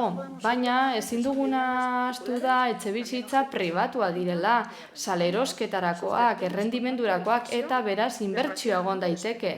Espekulazioa ere bai zoritzarrez, momentu honetan edozein imobiliariatan ikus dezakegu, milioi erdi euroko partidatik abiatuta daudelako gainera erreformatu beharreko etxauek eta horietan familia bizi dira, baina horrez gain titulartasunak ere daude, enpresen titulartasuna tartean. Beraz, etxe bizitza partikularraren kategoria honetan kontutan hartu da funtzio soziala betetzen dutela, esan dezakegu jada badagoela diruz lagun daiteken marko bat, hau bezala kobrak egiteko kontserbazioa, mantenua eta hori zedazkenan eskatzen dena, ez da? Etxe bizitzako betzea, baina hauek ez daude referentzia, ez dira agertzen mozioan. Euskadin badaude diru laguntza kontserbaziorako birgaitzeko, da beste hainbat gauzatarako. Bai Bizkaia mailan zein provintzia mailan. Efizientzia energetiko betzeko diru laguntzak, energia laguntzak, eta barrerakoak ere badaude. Proiektuen kudeaketan laguntzekoa, eta bar. Eusko Jaurlaritzak eta Etxebidek askotariko etxe bizitzak dituzte, kolektiboak, banakakoak, bifamiliakoak, adosatuak, eta gainera Eusko Jaurlaritzak diru laguntzak eskaintzen ditu kultur ondarea balioan jartzeko, tartean eraikinetan egin beharreko ikuskizunak. Beraz, kontutan izan behar dugu, zaurgarritasun egoerak hartatu behar ditugula, horiek gerta daitezkelako. Eta errentaentzat hartuta. Incluso se ha estado atendiendo en todo este tiempo. Denbora honetan guztian Eusko Jaurlaritzaren bitartez hori hartatu dugu Europatik etorritako funtsekin. Errenta basuagoa duten pertsonen kasuan, erregi duten pertsonen kasuan, araudi badago prestazio bat erregulatzen duena. Hala, diru sarrera tipikoa badaude, hau da, laneko arrentetatik ez datorren dirua, dohaintzak, kalte ordainak, sariak, horiek ez dira kontutan hartuko prestazioa kalkulatzeko orduan, etxebizitza hobetzeko erabiltzen badira.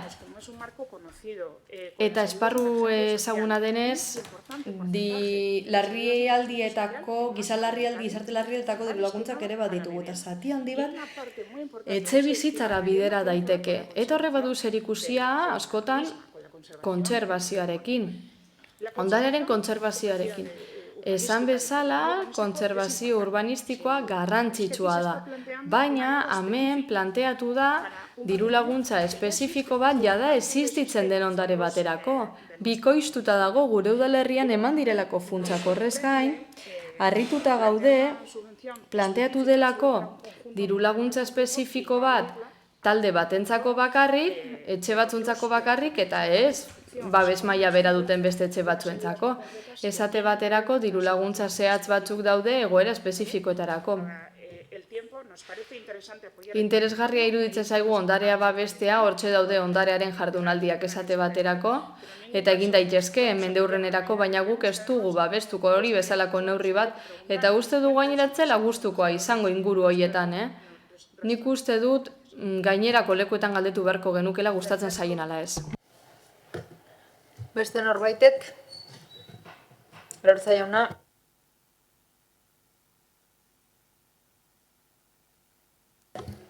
Buenos días, gracias, señora alcaldesa.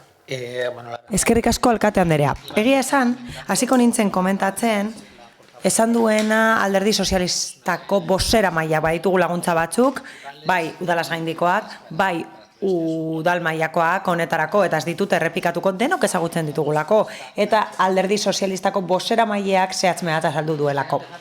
Gustatuko litzaidake hastea esanez, Romoko etxe merkeak lankidetza adibide bat direla, langileen kooperatiba eta enpresaburuen artekoa, Don Eduardo Arle, eta orduko alkatea hogeiko Don Luis Urresti alkateak lagundu zuten horretan astuak izan diren arren, eta ados gaude, beharrezkoa dela, aitortzea eta partekatzea balio historikoa dutela etxe merkeek eta bere jatorria garrantzitsua dela. Lehenik eta behin esan den bezala Portu Zaharra aipatu da, eta Portu Zaharrean monumentu multzo bat dago, Eusko Jaurlaritzak aitortutakoa eta ez du zerikusirik etxe merkeekin. Ziur aski, babes maila hori izango ez balu, Eusko Jaurlaritzak aitortua, Portu Zaharreko etxeen etorkizuna eta oraina oso desberdina izango lirateke. Beraz, nik uste dut ezin ditugula konparatu bere realitatea erabat desberdina delako.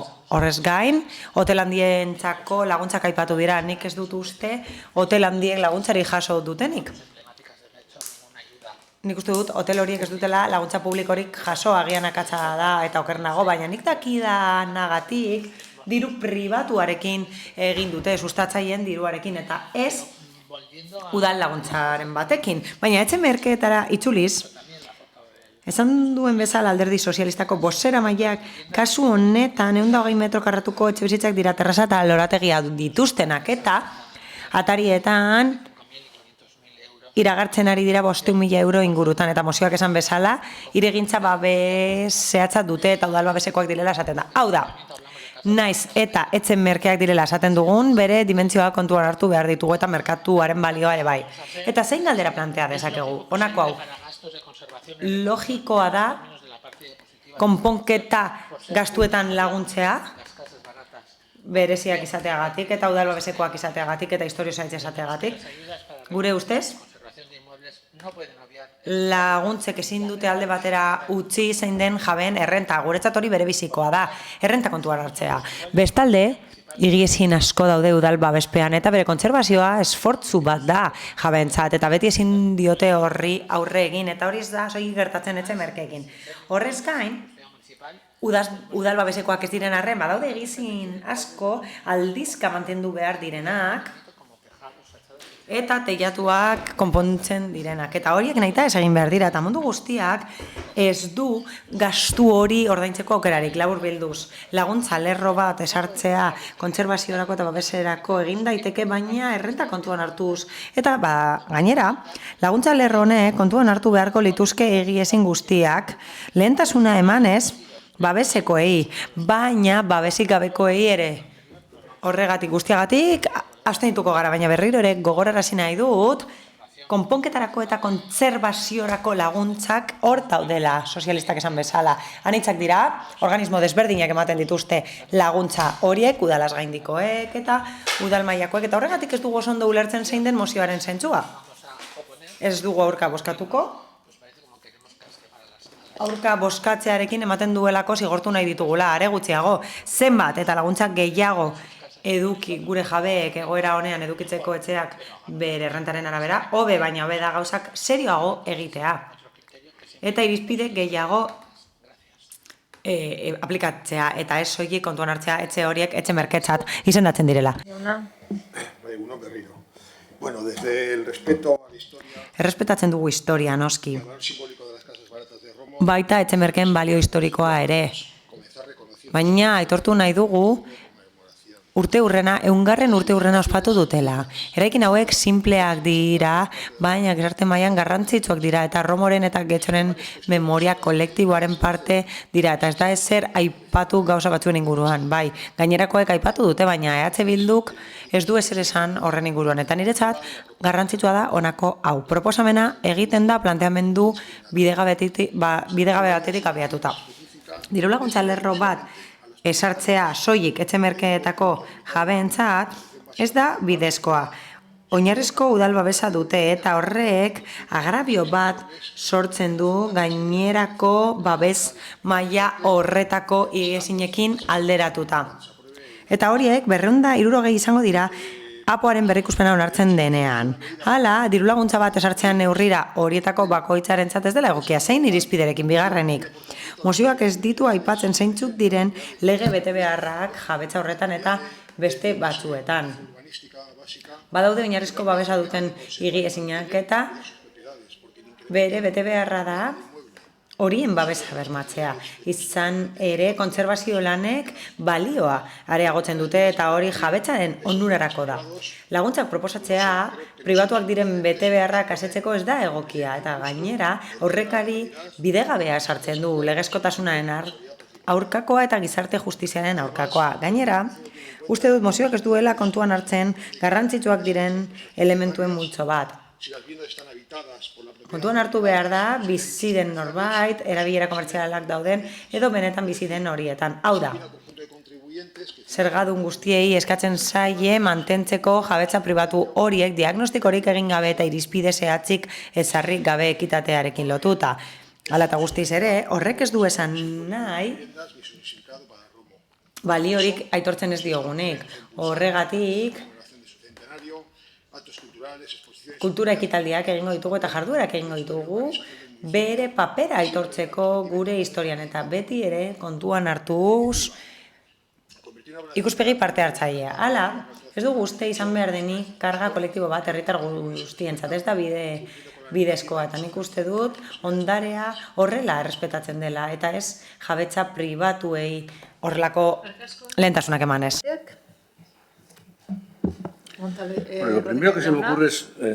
Lehenik eta behin, bururatzen zait honakoa esatea. Ez diogu favorerik ematen etxe bizitzaren arazoari, demagogia egiten denean. Horrez gain, zaie mesederik egiten gizarte zerbitzuei demagogikoki erabiltzen direnean. Ez dugu zehaztu nola eman behar diren laguntzak, noski. Ez dugu esan, noski errenta kontuan hartu behar da eta beste gauza batzuk ere bai. Ez dugu zehaztu, besterik gabe, guk nahi dugu laguntza batzuk ematea aurrengorako 500 orrialdeko mozio bat ekarriko dugu laguntza sistema zehaztuz, baina ez dakigu irakurriko zenuketen edo ez.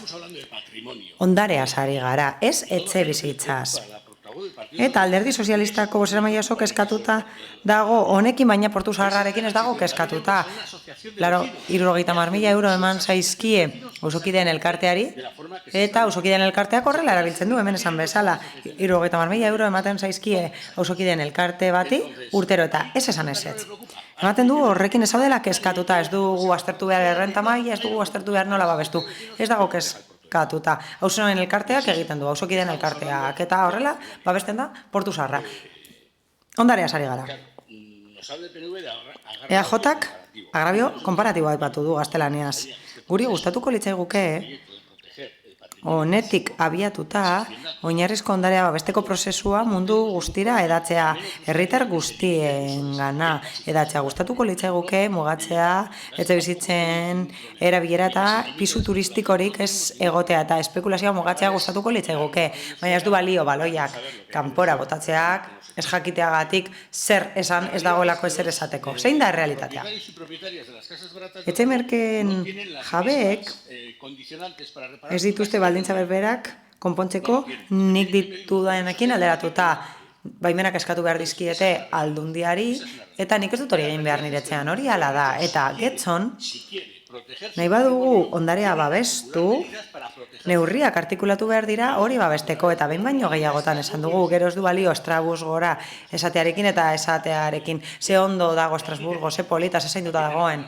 Baina hemen zer daukagu mamotretoak ditugu esan den bezala eta gutxi gehiago eta gainera horiek arazoak dituzte, baina ezer gutxi gehiago, non dago ondarea? Lehen, aipatu dugu Arenasen zelaia gobela. Hor ere, ondarea galdu zen, zelai hori ere ondarea zelako. Askotan galdu da ondarea eta etengabe gertatzen ari da hori Romon. Zein da udalaren borondatea hori babesteko eta errentaren arabera laguntzeko? Zein da bere borondatea? Ezaugarri asko esar daitezke bermatzeko ondareak funtzio publikoa betetzen duela. Hori da hemen aztertzen ari dena. Eta hemen ez da ezer jartzen ari mahai gainean. Laguntzak, errentak, etxe bizitzaz gara horretaz ari, etxe bizitzaz ondareaz baizik. Eta begibistakoa den bezala, ondare baten jabetzak erantzukizunak eragiten ditu. Eta horrek eragiten dio eremu publikoari, baina publikoak bermatu nahi badu aldi berean hirigintza egitura publikoa, lankidetza pribatu publikoko egiturak bilatu behar ditu, eta hori asko gustatzen zaizue enpresak azpiko kontratatzea, baina beste batzuetan ezain beste. Beraz berriro ere esango dut, eta bukatzera noa, ondarea sari gara. Getxoko udalak ondarea babestu nahi du edo ez, oinarrizkoa izan arren, eta nola egingo duen aztertzen ari gara, eta nola lagunduko dien hori egiten, eta ez da soilik etxen merkeen kontua, bai, goazen guztira aztertzera, jauregia barne hartuta, 40.000 euroren truke eraitziko da, baina ez duzu ezer egiten, hori da kontua.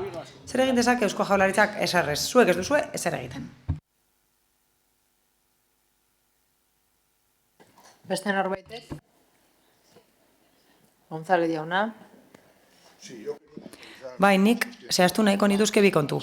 Lehenik eta behin, diru laguntza bat ematen da Portu Zaharrean, esan den bezala, eremu hori, Portu Zaharra, monumentu multzoa da, Portu Zaharra oroar. Diru laguntza ematen da eskuartzeko gune batzuetan zeinetan udalak ez duen gaitasunik eskuartzeko, barkatu bai. Diru laguntza ematen da eskuartzeko gune batzuetan zeinetan ez dagoen titulartasun publikorik. Horretarako ematen da diru laguntza hori hain zuzen. Titulartasun pribatukoa delako Portu Zaharra. Zein da aldea etxe merkeekin alderatuta? Etxe bizitzen jabeek baldintza asko dituzte monumentu multzo batean eskuartzeko. Eta oinarrizko udal babesa baino asko saltuagoa da babes maila hori eta diskriminazio hori izan daiteke, hemen aipatzen ari dena, baina hori gertatzen da legeak berak bereizten dituelako bi eraikin mota horiek. Eta horrez gain, zeo zer esan da, etxe merkeen erabilera mugatzeari buruz. Nirik eza batzuk heldu zaizkit, eta ez dira inoiz aurkeztu, etxe bizitza turistikoak daudelako, tabernak daude, lokalak daude, eta kopa lokalak daude, eta horregatik heldu zaizkit kezak. Mugatuko diegu erabilera komertziala, soilik bizitokiak izan daitezen, sartan sartuko gara, nik uste dut beren jenal handian sartuko ginatekela, horrek eragina duelako Getxoko gainerako leku batzuetan. Nik uste dut, etxe merkeen oinarrizko babesa hor dagoela, udal oinarrizko babesa dute etxe merkeek, eta horregatik araudi berbera bete behar dute, gainerakoek betetzen duten araudi berbera bete behar dute. Hau da, babes maila bera duten eraikinen araudi berbera bete behar dutela uste dut. Zatuko gara, aldeko bozkak, EH Bildu eta Elkarrekin Podemos kontrakoak, PS Euskadiko Ezkerra eta Eusko Alderdi Jeltzalea abstentzioak, Partido Popularra, eta honez beste, 82. puntura pasatuko ginateke Bildu taldearen mozioa, eskalada ikastaroak egiteko proiektu pilotua abiarazteari buruzkoa. Zeinek defendatzen du? Bildosola jauna? Ondo, eskerrik asko. 2022ko martxoan mozio bat aurkeztu egunen bilkura honetan fadura inguruan buldergune bat sortzeko. Proposamen hori onartu izan zen, udal gobernuak esoldu zuen inbertsio handia eskatzen zuela eta era berean thinking fadura prozesuan sartuta zegoela. Hala ere, urte honetan jakin izan dugu Getxo Kirolakeko artezkaritza batzordeetan hobekuntza teknikorako zentrotik 2 eskalada pareta hartu direla, mugikorrak eta inklinazio alda daitezkenak, eta Andramari kiroldegian jarriko direla, aurreikuspenen arabera, irailean. Testuinguru horretan, eskalada gune egoki bat edukitzeaz gain, aukera paregabea irekitzen da Getxon eskalada ikastaroen proiektu pilotu bat abiarazteko, beste udalerri askotan dagoen eskaintza bera eskaintzeko bidean. Izan ere, Bilbon, Portugalete, Erandio eta inguruko udalerriek dagoeneko eskaintzen dituzte horrelako ikastaroak, eta arrakasta handiz funtzionatzen dute. Kirol honen onura fisiko eta psikologikoak egiaztatu dira eta frogatu da indarra, koordinazioa eta oreka lantzen dituela eta gorputz osoaren muskuluak aktibatzen direla. Ezurrak eta tendoiak indartzen laguntzen du eta horrek jarduera osasungarri eta preventiboa bihurtzen du guztiz. Baina onurak ez dira bakarrik fisikoak, estresa murrizteko eta kontzentrazioa hobetzeko eraginkorra da.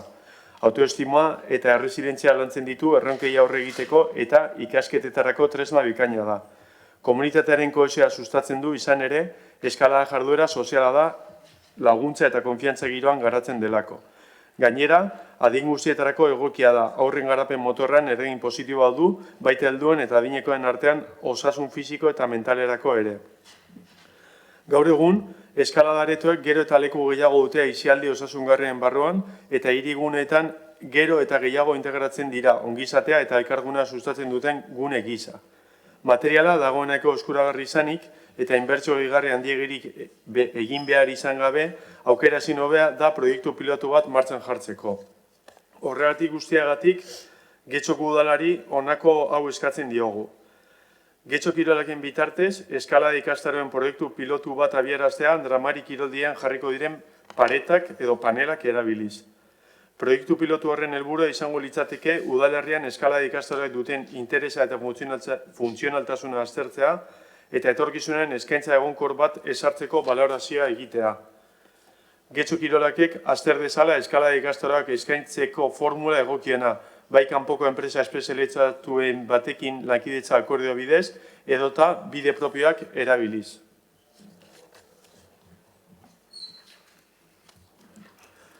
Bueno, mozioan adierazi bezala, Getxo Kirolakek eskalada ikastaroko eskaintzeko formuleik onena aztertzea nahi dugu. Bai proba pilotuen bidez, enpresa espezializatuekin akordioak eginez, eta bai baliabide propioak erabiliz. Ekimen horrek kirol eskalaren gero eta ospe handiagori erantzuten dio eta bizimodu osasungarria sustatzeko duen gaitasunari. Ariketa fisikoa, garapen mentala eta inguruanerekiko lotura kombinatuz. Eskaladak, esan bezala, indarra, erresistentzia, koordinazioa eta malgutasuna hobetzen ditu eta aldi berean, kontzentrazioa eta estresaren kudaketa bezalako trebetasunak sustatzen ditu. Eta horrek, jarduera ezin hobea bihurtzen du Getxoko herritarren ongizate integrala sustatzeko. Gainera, adin eta maila ezberdinetara egokitu daiteken disiplina denez, aitaren amaren baimena duten aurretatik hasi eta helduetaraino komunitate osoa hartuko duen eskaintza inklusiboa diseinatzeko aukera ematen du, irisgarritasuna eta parte hartzea bermatuz. Erandiok, Leioa, Portugalete, Bilbok eta Santurtzik, adibidez, eskaladako ikastaroak dituzte udal programetan, eta jarduera hori bideragarria eta beharrezkoa dela erakutsi dute. Adibideak zehozer zehaztuta, Erandio Kirolakek eskalada ikastorak eskaintzen ditu rokodromoan urtaroko programazioaren barnean. Hainbat adinetarako saioak eskaintzen ditu, monitor espezializatuek emanak, abonatuentzako aurreinskripzio sistema bat ezarriz, hau da hemen bezala, eta egoera horrek erakusten digu Getxok horrelakoa erreplikatu dezakela. Leioak adibidez, Leioa Kirolaken bidez, Astapen ikastaroak eskaintzen ditu bere udal kirol eskolan, batez ere adingabei eta gaztei zuzenduak. ikasketa teknikoa eta kirol aurreko jokoak konbinatzen ditu parte hartzea sustatzeko eta profesionalekin lankidetzan aritzen da kalitatea bermatzeko. Portugaletek 2 eskalada horma ditu edo 2 eskalada gune ditu, bata Zubialden eta bestea Zubialdeko kiroldegian eta bestea Pando Aiziako kiroldegian, eta hor, esan bezala, panelak eta boulder guneak daude, eta hor, gainera, maila guztietarako ikastara eskuragarriak ematen dira, bai hilekoak, hiruhilekoak edo urteko bonuak eskainiz. Bilbo Kirolakek eskaladako tailer monografikoak kontrolatzen ditu, Errekaldeko kiroldegiko rokodromoan, asteburuko saioekin adin txikikoentzat, 7 eta 14 urte bitartean, eta helduentzat ere bai. Santurtzik ere, eskalada jarduera ezberdinak eskaintzen ditu, beraz, argi dago, eskualdeko eskalada eskaera gero eta handiagoa dela, eta beste lekuetan programak arrakastak izan dituztela, uste dugu Getxok joera horrekin bat egiteko posizionatu behar dela, eta aukera paregabea duela orain azaldutako egoera aprobetxatuz. Ekimen honek, tokiko eskariari erantzuteaz gain, Getxoko bere kirol eskaintzen udalerri berritzaile gisa beriziko luke, edo horren bidea handituko luke, eta jarrituko genuke zehozer ja inventatu da dagoena, hau da inguruko udalerriek egiten dutena. Beraz, espero dugu oraingoan behingoz gure proposamena hartu eta aurrera eramatea.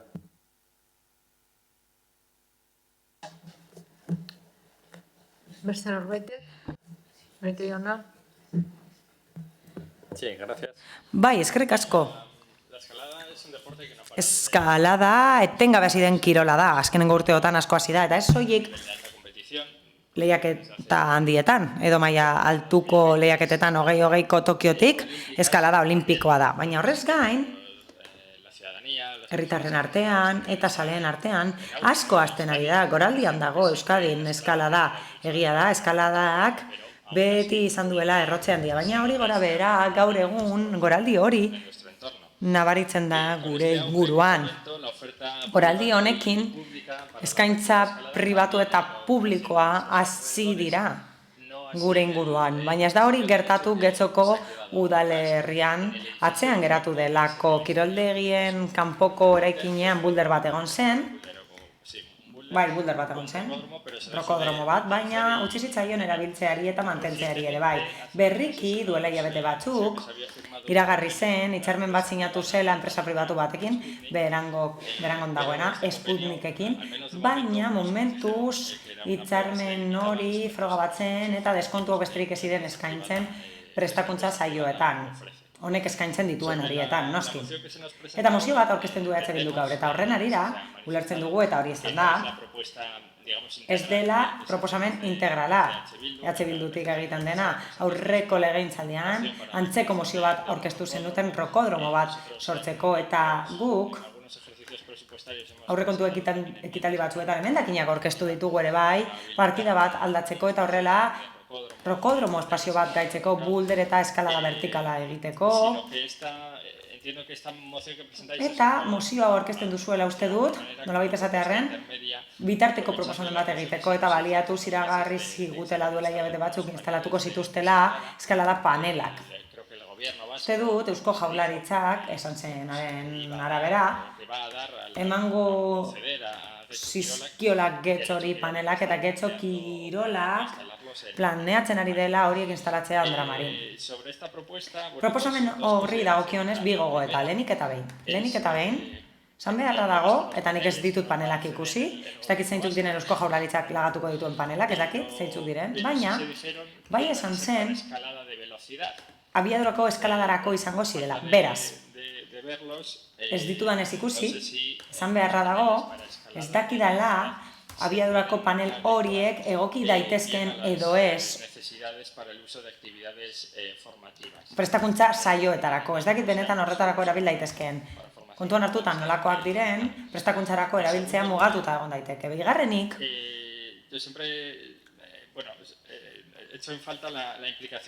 nik beti botatzen dut faltan mendiko kluben implikazioa. Nik uste dut, interesgarria izango litzatekeela horiek implikatzea kirol honen garapenean. Hori Getxon egin daitekeelako, eta gauza bera egiten delako udalerri batzuetan. Hau da, ez genuke zer asmatuko horrela. me estoy refiriendo Eta ez naiz ari cara a los clubs solo en la oferta, klubak implikatzea soilik en la oferta formativa, prestakuntza eskaintzan eskaladarako. Eskaladarako eta beste kirol modalitate batzuetarako nire taldetik beti defendatu dugu hori egitea getxo kirolaken bitarteko publikoekin, baina interesgarri izango litzateke klubak implikatzea, para el diseño, behintzat diseinua egiteko, instalazioen erabilera sustatzeko eta bat luze bat. Hala eta guztiz ere, noski alde bozkatuko dugu proposamenaren alde, naiz eta soilik egiten dugun horrelako kirol baten presentzia areagotzeko getxo kirolaken kirol eskaintzan naiz eta ikusten ditugun bi akatz horiek proposamenean edo oztopo horiek. Gure aldetik mantentzen ditugu gure proposamenak, eremu honetan proposamenak egin izan ditugu beste batzuetan eta mantentzen ditugu. Lehenik eta behintzat aldi baterako uste dut, getxo kirolakek azter lezakeela aukera handitzeko hitzarmenak enpresa pribatuekin edo instalazio publikoekin, beste udalerri batzuetakoekin, alegia. Horrez gain uste dugu, iragarri dela, bulder bat egongo dela, berritutako frontoien eraikinean. Ez dakit noizko egingo den hori, ez dakit noiz helduko den hori, baina berriro ere esan nahi dut. Nik uste dut, ez ginatekela mugatu beharko rokodromo bat instalatzera eta listo. Ez hori ze dinamizatu beharko genuke eta bizitza eman beharko genioke implikatu udalerriko klubak. Bainera, horrek zor lezake beste leku batzuetan gertatzen dena. Bulder publiko bat jar liteke bide publikoan horrek kirola eragiten duelako ere bai eta uste dudalako erraza dela egitea. González jauna. Gracias, señora alcaldesa. Buenos días. Eskerrik asko alkate Andrea eta egun on guztioi. Desde el grupo municipal socialista. Alderdi sozialistatik beti iruditzen zaigu interesgarria handitzea kirol eskaintza, beti iruditzen zaigu ondo. Uste dugu kirola tresna ona dela gizarte kohesiorako, garapen pertsonalerako eta ongizate fisiko eta mentalerako adin guztietarako. Zentzu horretan eta zentratuz mozioan proposatzen den horretan, eskalada, disiplina egokia da eta protagonismo handia irabazi du azkenengo urteotan. Ez horiek onuragarria delako fisikoki, adibidez muskuluak indartzen dira, oreka hobetzen da eta koordinazioa ere bai, baina gainera eragin positiboa dauka alderdi psikologikoan, kontzentrazioa eta gainditze pertsonala bultzatzen dituelako. Hori esan da, bere bizikoa da, kirol eremuko edozein proposamen bat egitea, getxo kirolaken plan eta egutegiekin eta teknikoki ebaluatzea, baita pedagogikoki ere. Ariketa hori segurua eta egokia izan daiteke dadin, batez ere kontuan hartuta eskaladak arriskuak dituela baldin eta ondo egiten ez bada. Gainera, garrantzitsua da kontuan hartzea eskalada hormak aipatzen direla eta horiek oraindik ere ez direla instalatu. Andramariko kiroldegian kokatuko dira, baina segurtasun neurri batzuk sarri behar dira horretarako eta gainera kontuan hartu behar da bateragarria izatea maiz garatzen diren beste jarduera batzuekin. Horregatik uste dugu positiboa dela EH Bilduren planteamendua esploratzeko proiektu pilotu bat eskalada ikastaroak eskaintzeko, baina hori sartu behar da plangintzak global eta egituratu batean. Ezin da espazioa esklusiboki erabili eta gainera zintu beste ariketa batzuk mugatu, kirol ariketak alegia. Horregatik guztiagatik absteniduko gara eta erakutsi nahi dugu alde gaudela, hau da, aztertzearen alde gaudela, mila esker. Eskerrik asko.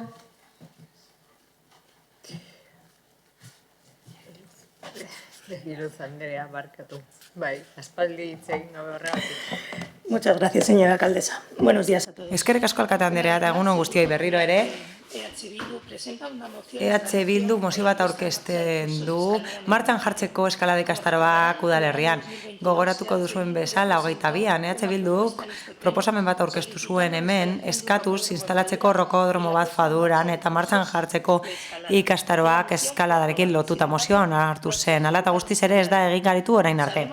Jakin badakigu eskalada instalazioak zeudela Faduran eta erabiltzeari utzi zitzaiola luze ordeztu arte. Getxo kirolakek berriki bi eskalada horma erosi zituen Andramariko kiroldegien instalatzeko, baina gaur egun oraindik ere material hori ez da instalatu. Eta horrek eramaten gaitu galdera hau egitera. Zergatik ez dira beharrezko urratsak eman gutxienez baliabide horiek jartzeko herritarren eskura?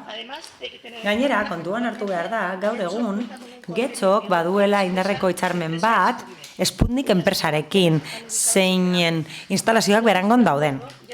Honen bidez, eskalada ikastaroak eskaintzen zaizkie herritarrei, zerbitzu espezializatua, profesionalizatua eta erabat operatiboa eskainiz. Gure ustez, horrelako proposamenak egin behar dira kirol plangintza integral baten barruan.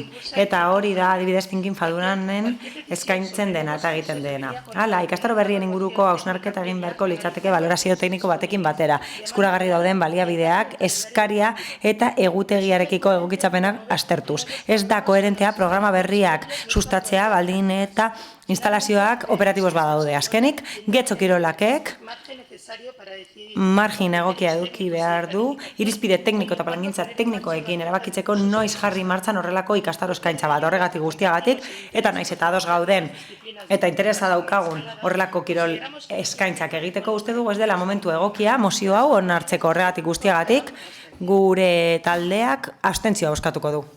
Eskerrik asko Egiluz Anderea, rengoa. González jauna. Egunon, berriro. Bueno, desde el Grupo Municipal de AJ valoramos positivamente la propuesta presentada por EH Bildu. Gu baloratzen dugu EH Bilduk aurkeztutako proposamena, Andra Mari Polikiroldegian eskalada ikastaroak eskaintzekoa. Badakigu eta partekatzen dugu kirola sustatzeko gogoa, eskalada esate baterako, adintarte desberdinetako jendea erakar dezakelako. Baina hori esan da, arrazoi teknikoa gaitzik eta plangintza kognoengandik, gu abstenitu egingo gara, positiboki, baina abstenitu egingo gara, Lehenik eta behin, panel hauek, Eusko Jaurlaritzaren zuzendaritza batek lagadizkigu. Eta orain, Alderdi Popularreko bozeramaileari erantzunez. Gauza bada lagatzea eta beste gauza bat iristea. Ona heldu arte denbora bat pasa delako, beraz. Orain bai, faduran dira. Gordeta ditugu. Eta diot, horren diseinua, eskalada modalitatera egokitu dela. Eta posible izan da, bozeramaieren batek esan duen bezalase, ezaugarri teknikoak aintzat hartu dilako. Baina guk uste dugu teknikariak izan behar direla zehaztasun osoz baloratuko dutenak, zein motatako kirola segurtasun osoz egin daitekeen. Bigarrenez, aurre ikusten den kokapena Andra Mariko Polikiroldegia da, alde batean pilota markagailuaren ondotik. Espazio horretan bertan, bi jarduera egiten dira, potentea diren afrontoian, hau da patinaje artistikoa, eta beste hainbat modalitateko pelota. Horregatik,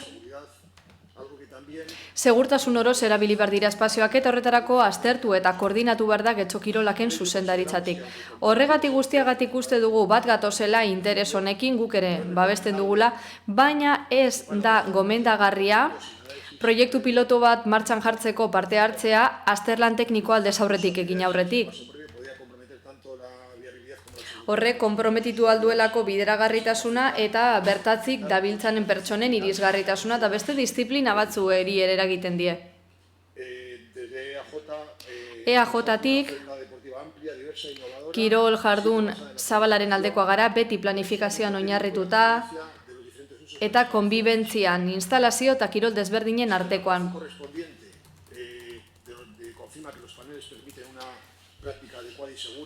Eta panelen arabera praktika segurua izan badaiteke eta panelen arabera ere zailtasunarekin jolastu bat dezakegu, orduantze erabiliko dugu, ikusiko dugu ze formula dauden erabilerarako. Erakunde espezializatuekin batera, baliabide publikoekin,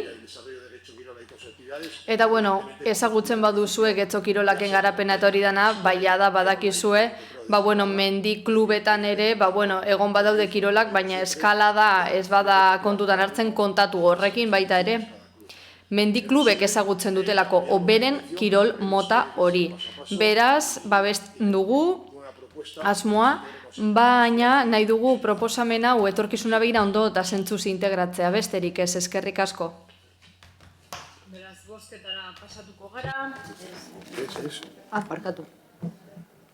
Bai dira, gauza batzuk azaltzeko arin batean. Bueno, eskertzen dugu abstentzio superpositibo hauek, eskertuko genuke gehiago aldeko bozka superpositiboa izatea. Zuen diskurtsoak oso positiboak izan dira, baina abstentzioa jaso dugu. Hala ere, mozioa berriro ere aterako da. Gauza batzuk argitze aldera, nik Andramarin dauden panel horiek ezagutzen ditut, erabili izan ditut, eta nahikoa eta soberan ematen dute ikastaroak emateko. Nahiko handia dira, edozimotako zailtasuna jarraiteke eta adin guztietako pertsonek erabili ditzazkete. Gero, aipatzarren Getxo Kirolakek daukan, enpresa pribatu batekin daukan ituna, ez da eskasa, da eskasaren urrengoa. Hau da, ez du, esango nuke, ia esertarako balio. Eta gero, mozio hau dator, bai, 2022an onartu zigutelako mozio bat, askoz garatuago zegoena, baina mozio dator, batez ere, Getxo Kirolako konsejo errektore batean esan zigutelako irailean kokatuko zirelako panelak.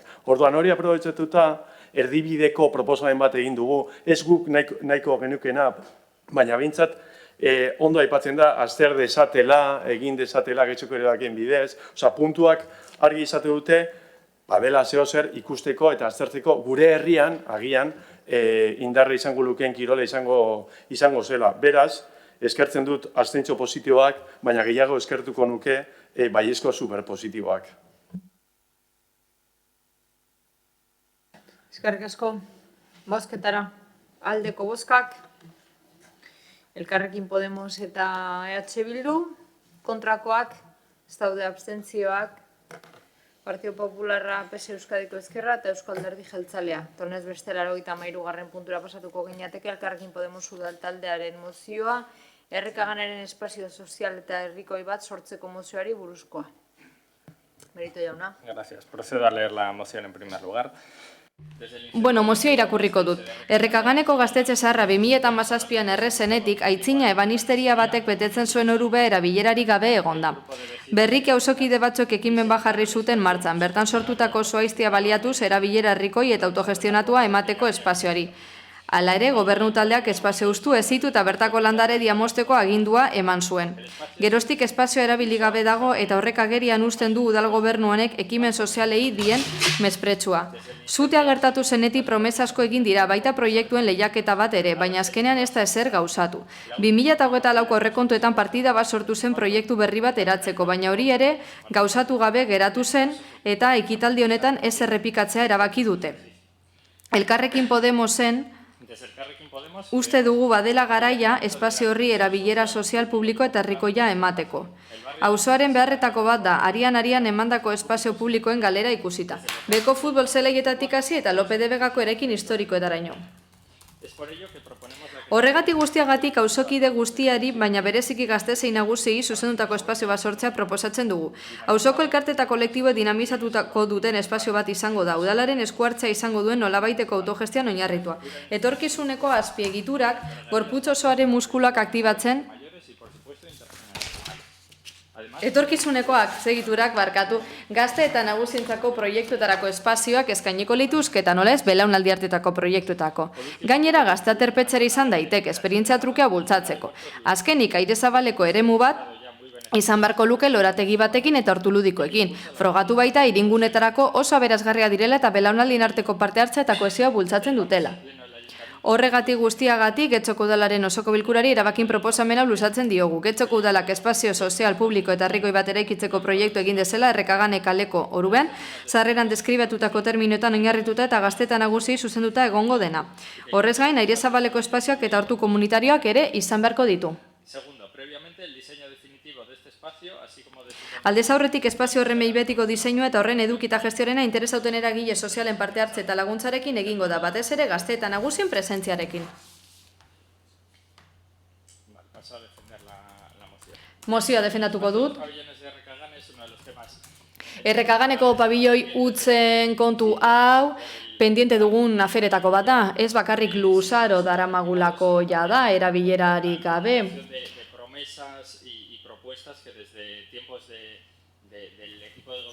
Gobernu taldetik, Landa jaunaren alkatetzatik dator eta akumulatuz joan da egiteko hau. Urte guztiotan, diru asko zautu da, itunak egin dira auzoko elkartekin, lizitazioak, lehiaketak, eta azkenean ezerezean geratu da guztia. Gaur egun zer daukagu, kanpa huts bat,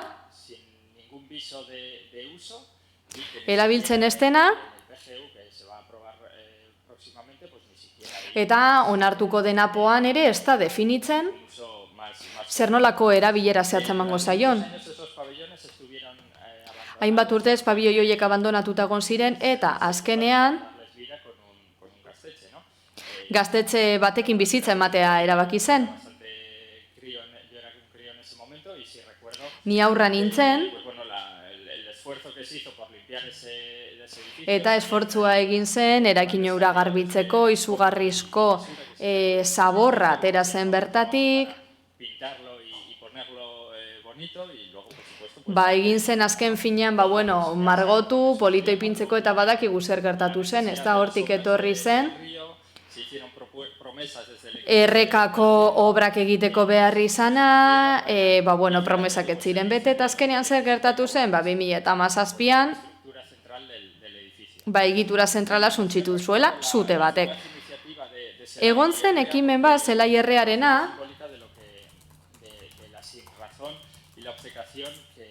baina horrek erakusten du gobernutaldeak zer nolako obsekazioa eta zentzugabekeria izan duen espazio horrekin. Okupatu aurretik, Zelai Erreako espazio proposatu aurretik, Orubea guztiz abandonatuta zegoen. Zuhaitzak hasi ziren bertan, eta ez txikiak.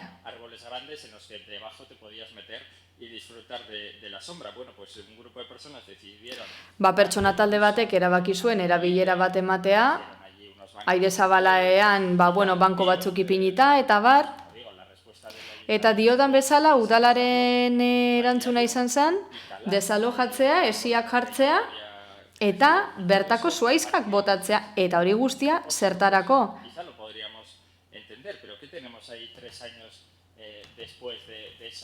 Zer daukagu 3 urte beranduago? Zer daukagu hor? Ez ebez. Zuhaitzak berriro hasi dira, eta oraindik ere Orubea hezituta eta hutsik dago. Nik uste du badela garaia, promesa hutsalak usteko, eta behin betiko erabilera emateko espazio horri horregatik proposamen hau aurkeztu dugu, eta nahi duguna da lehenik eta behin, autokudeaketaren izaerara bueltatzea hainbat urtez proposatu izan dena, eta ez dugu ahaztu behar, hitzarmen bat sinatu zela bere momentuan, Gaztelkartearekin. Baina, orduz geroztik denbora bat pasada eta uste dugu egokitu behar dela gehien bat egoerara eta egungo behar izanetara baita ere horregatik proposatzen dugu espazio bat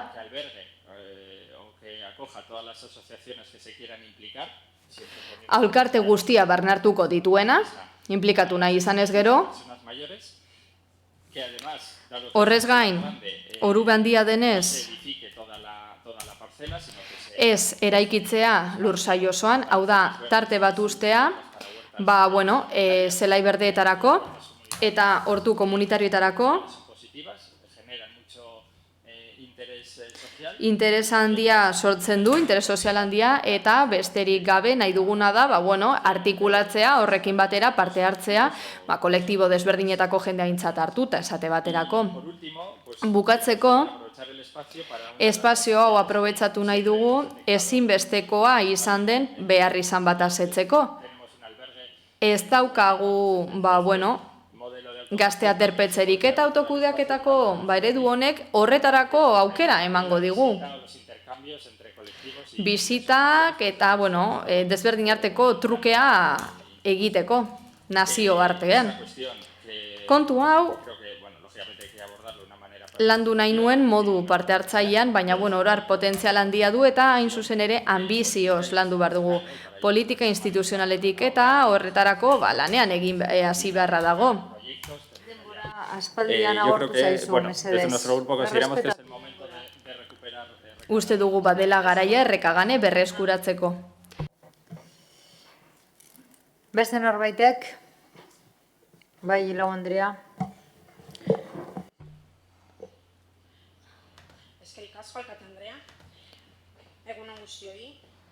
Egunon guztioi, bueno, osoko bilkura honetan gauden guztiok ezagutzen dugu errekaganeren historia eta bertan egon diren proiektu desberdinena.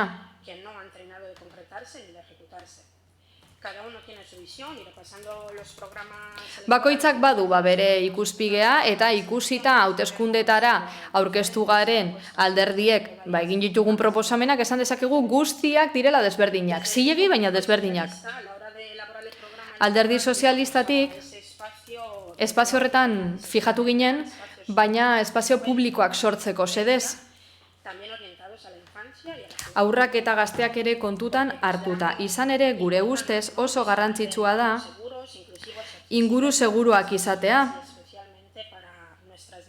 Batez ere gure haurrentzat eta beraien familientzat. Horregatik guztiagatik gure hauteskunde programan proposamen zehatz bat sartu genuen espazio horretarako, proiektu bat haur eta gazteei zuzendutakoa, eta euri egiten duenerako jolasak ere proposatu genituen. Hain zuzen ere, gobernu akordioan eta legegintzaldi planean sartuta dago, eta bertan aurre ikusi da, aurrentzako eta gazteentzako zentro bat garatzea, zalantzarik gabe, gehiago egin daiteke eta herritarren parte hartzea aintzat hartu, nala eta guztiz ere, gaur hemen, aurkeztu den mozioan, autokudeak eta, eredu bat, planteatzen da, ez dena egokitzen, gure eredura.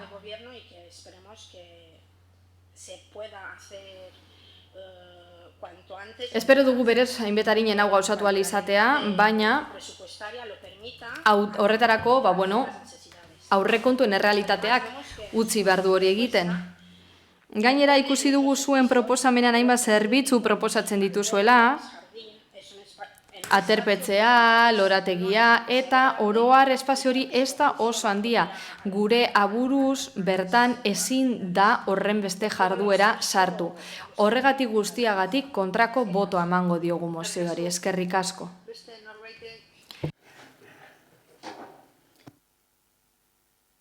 Eskerrik asko, egun guztiei.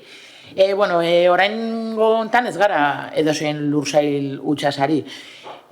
Komentatu da, baina birgogoratu nahi dut, espazio honek historia du, memoria du, eta Romoko auzoarentzat esanahia du. Bertan egon zen Itzubaltzetabi gaztetzea, ia 10 urtez, ni pizkat nagusiagoa naiz, eta nik bai bizi izan nuen Podemoseko bozeramaileak komentatuko prozesu hori. Hamarkada batean zehar Romoko gazteek autogestioaren bidez sortutako espazio bizia izan zen.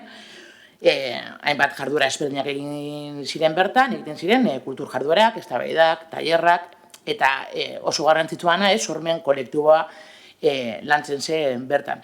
Ezen, egitasmo iragankor bat, proiektu egonkor bat zen, komunitatearen sustraietetik sortutako proiektua, eta belaunaldi oso baten esperientzia politiko-kulturala izan zena. Gogoan izan behar dugu, 2013an komentatu dugu ja, ibaiaren inguruaren eraldaketarako obrak zirela eta gazteek, borondatez, beraiek erabaki zutela gaztetzea ustea udal gobernuarekin akordio batera iritzita. Horrekin batera, gazteak hasieratik erakutsi zuten elkarrizketarako borondatea, eta ordutik harremanetan egon ziren udalarekin espazioaren etorkizunaz hitz egiteko, beti. Hala ere, 2016an, 3 urte ostean, obrak bukatu, eta oraindik ezen inolako proiektu zehatzik garatu. Eta gazteak elkarrizketetan 3 urte pasa ostean, ez zuten espazio hori berreskuratzeko aukererek izan, ez da alternatibarik ere. Horren ostean, 2017an, zute bat zuntzitu zuen eraikina. Orduan, udalak proiektu bat iragarri zuen, lehiaketa bidezko prozesua abiatu zen, planoak kaleratu ziren, eta berriro ere, gazteen borondatea erakutsiz, elkarrizketarako eta lankidetzarako borondatea erakutsiz, moldaketak egiteko prozesua abiarazi zen. Baina berriro ere, denbora zijoan, eta zen proiektu zehatzi garatu. gazten implikazioa esen kontutan hartu, edo esen baloratu, eta desgaztera kondenatuak izan ziren. Eta denbora pasatu da.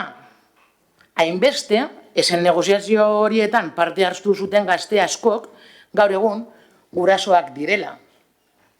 Belaunaldi oso bat pasatu da, EAJ eta PSren udal gobernuaren promes utzen zain.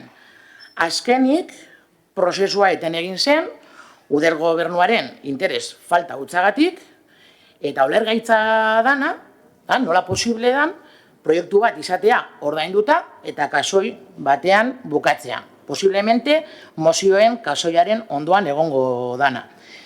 2008 iritzita, gure harridura, udal aurrekontuetan 50.000 euroko partida zehatza jaso zen, Errekaganeko pabioien proiektua idazteko beste behin, berriro ere, eta aldez aurretik azterketak egiteko inbertsioa. Baina tamalez, beste behin, ez da ezer egin. Udal gobernuaren jarrerak argi uzten du ez dagoela asmorik, ez dagoela borondaterik, ez da koherentziarik ere hartutako konpromisioekiko. Eta arelarriago ja iruditzen zaiguna da, gobernu taldearen utxikeriaren aurrean duela gutxi auzokide batzuek espazioaren erabilera komunitarioa berreskuratu nahi izan zutenean, bertan sortutako berdegunea aprobetxatuz, aire libreko jarduera kolektiboetarako espazio gisa, udala erantzuna, desalojoa, esiak eta zuhatzen mosketa izatea. Hau ez da espazio publikoaren zaintza. Hau da espazio publikoaren desjabetzea. Horregatik da garrantzitsua gaur eztabaidatzen ari garen mozioa. Proposamen honek hutsune historiko bat konpontzea ekar dezakelako. Baina ere gehiago, herritarren ekimenari erantzutea eta espazio publikoa biziberritzeko aukera bat ireki dezakelako. Gazteen eta auzoko kolektiboen beharra kontuan hartuz. Ez da nahikoa herritarrak entzutearekin, ez da nahikoa proiektu bat diseinatu eta gure auzotarrei erakustea, egin gabeko proiektuen kasoio bat betetzen jarraitzeko. Espazio hau herritarrena izan behar da, hasieratik. Are gehiago, gaztei zor zaien errespetuarekin jokatu beharra dago. Eurak erabaki behar dute, zer sortu nahi duten eta nola kudeatu. Eta hemen, puntu honetan, zalantza bat sortu zaigu, ez? Mozioan espazio intergenerazionala aipatzen delako. Guk uste dugu, Romon bizi garenak, ala bizi dugulako, Romoko auzoa, nahiko erakutsi duela auzoa bera intergenerazionala dela. Eta horrekin ere, bakoitzak bere espazioaren kudeaketaren lidergoa izan behar duela. Eta horrek ez du esan nahi, udalak kanpoan geratu behar denik. Alderantziz, udalak aktiboki lagundu behar du, baliabideak eskainiz, prozesua erraztuz eta herritarren ekimena errespetatuz. Eskerrik asko, beste norbaitek? Bai. Gracias, señora alcaldesa. Eskerrik asko, alkate Andrea. Errekaganeren kasuan Alderdi Popularrean beti egon gara adinekoentzako espazio bat sortzaren aldekoak izan ere nagusien etxea bota zenetik beraiek izan dira kaltetuenak. Gazteek jada daukate eraikinetako bat, etxemerkeetako inguru horretan, eta eraikin berria belaunaldi arteko zentroa izango da. Alderdi Popularrak Errekaganerako proiektu bat aurkeztu zuen eta bertan Ibar Nagusien etxeak ere lokal autokudeatu bat izatea proposatzen zen. Eredugarri zen kanpoko espazioarekin, orain ez daukagu horrelakorik eta gainera nahi genuena da zen kalean egote. Alderdi Sozialistak beste proiektu bat aurkeztu zuen lehen esan zen bezala, baina gazteentzat. Hala, azterlan bat egitea proposatu zen 2024ko aurrekontuetara begira, baina orain berririk ez, horregatik zain gaude azterlan hori egiteko. Alderdi Popularrak babesten du Errekagane nagusientzako izatea. Zergatik, bat, beraiek dira gehien galdu dutenak eraizketarekin. Bi, Errekaganen dagoen espazio ez da haindia hainbeste gauza egiteko bertan. Hiru, nagusiak kanpo espaziorik gabe geratu gara aire zabalaz gozatzeko. Lau, Ibar Nagusien etxaren egungo lokala behin-behinekoa eta txikia zela esan ziguten. Bost, nagusientzako espazioa kulturetzen ez da nahikoa. Izan ere, kafetegira bajatu behar dira. Eta areto batzuk itxita daude. Igogailuak estropeatzen direnean, askok ezin dute goraino igo, mugikortasun urrikoa direlako. Beraz, Alderdi Popularra abstenitu egingo da, oraindik promestu ziguten azterlanaren zain gaudelako eta gure lehentasuna beti izango delako adineko jendea. Eskerrik asko. Eskerrik asko, beste norbaitek, Ocio Anderea. Bai, eskerrik asko alkate Anderea. Errekaganeko guneaz hitz egiten dugunean, Getxoko herritarrentzat oso interesgarria izan daitekeen leku batez ari gara. Baina interes hori modu arduratsuan kudeatu behar da.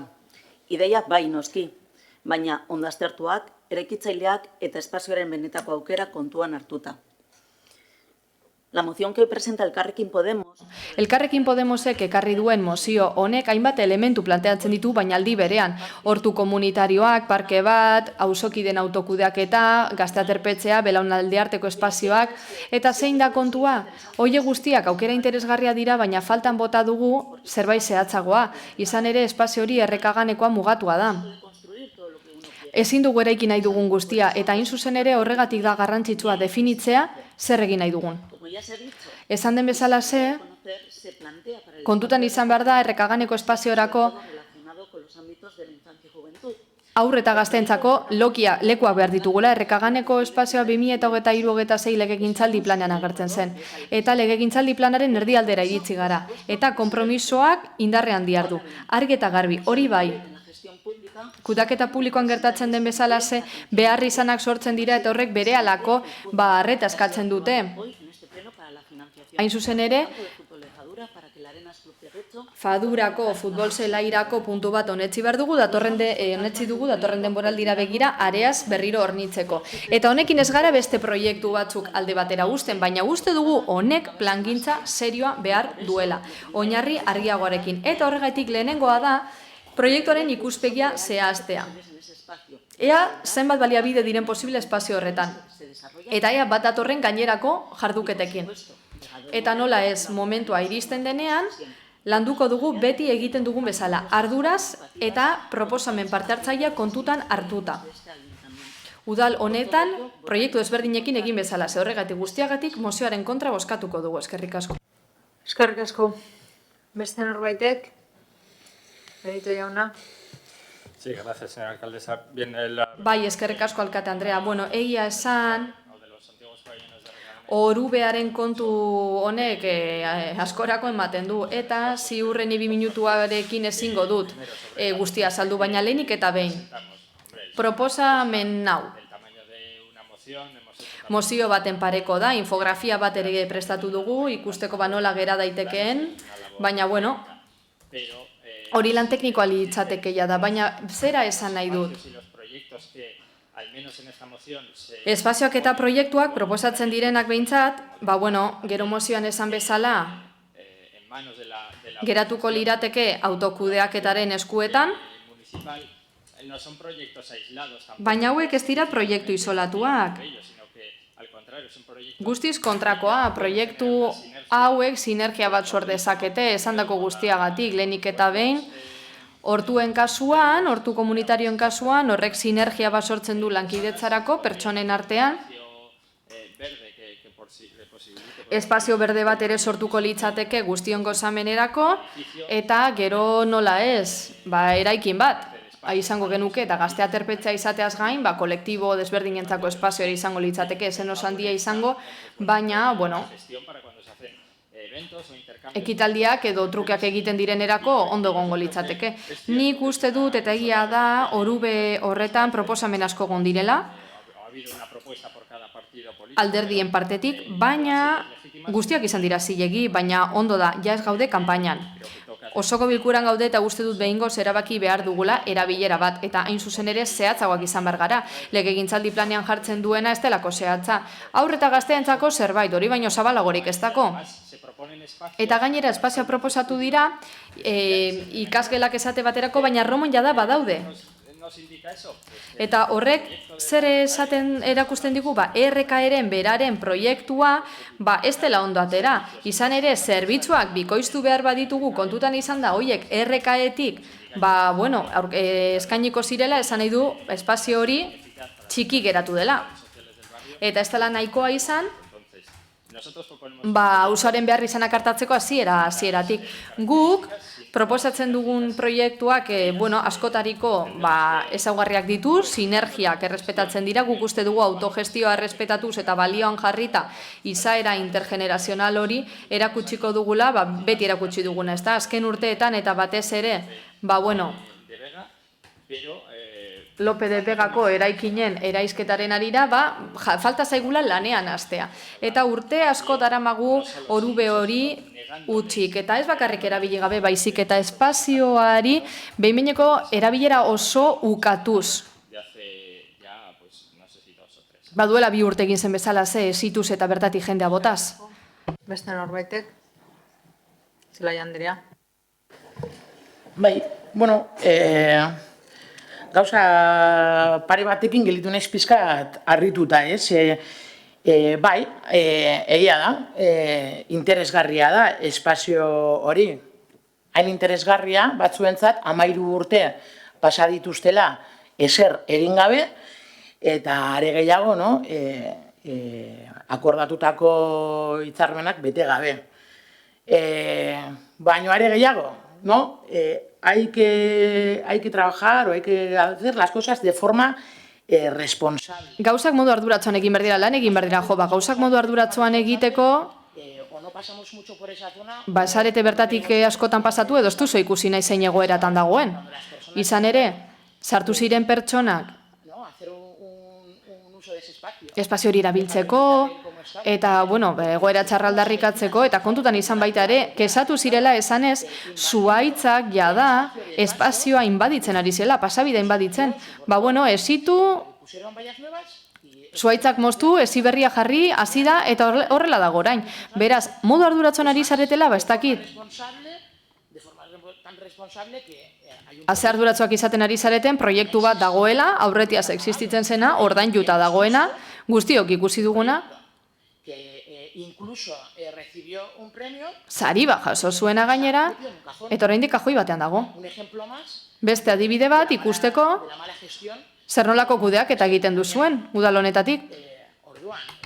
Benetan interesgarria baldin bada, benetan modu arduratsu batuen jokatu nahi baldin bada, pausoak eman ditzagun eta benetako prozesu bat, eta ez 13 urte luzez, desgastera, auzotarrak desgastera eramango dituzten prozesu batera, ez horrako bat ez, egin dezagun benetako bat, eta eman ditzaiogun benetan modu arduratsu baten espazio horri behar duena, herriak behar duena.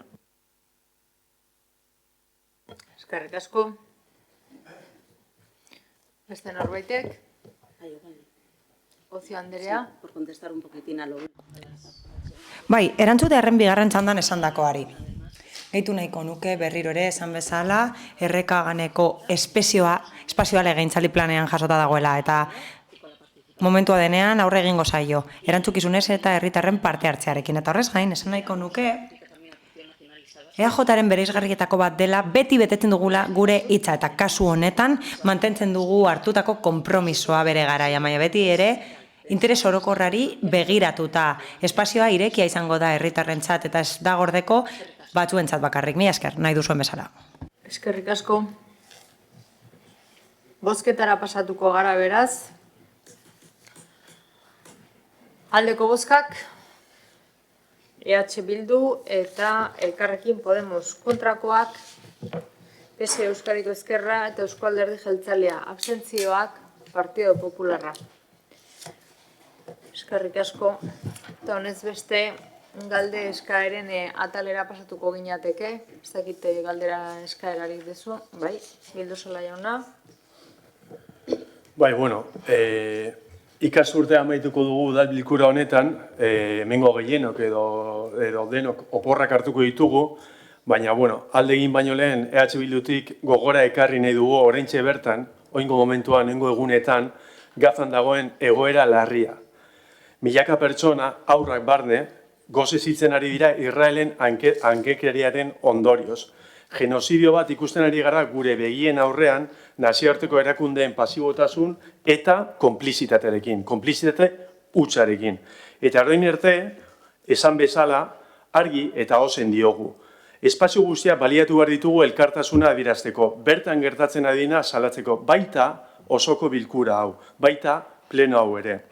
Eta, hau aprobetxatuz eskari egiten diogu alkateari eta bai udal gobernuari behingoz, elkartasuna adierazten duten Palestinarekin. 18 hilabete baino gehiago igaro dira eta gaurko egunean egoerak okerrera egin du eta azkenengo asteetan egoerak denok ikusi ahal izan dugu egoerak okerrera egin duela. Eta oraindik ere udal honek ez du inolako ez da gestu txipirik egin egoera honen aurrean.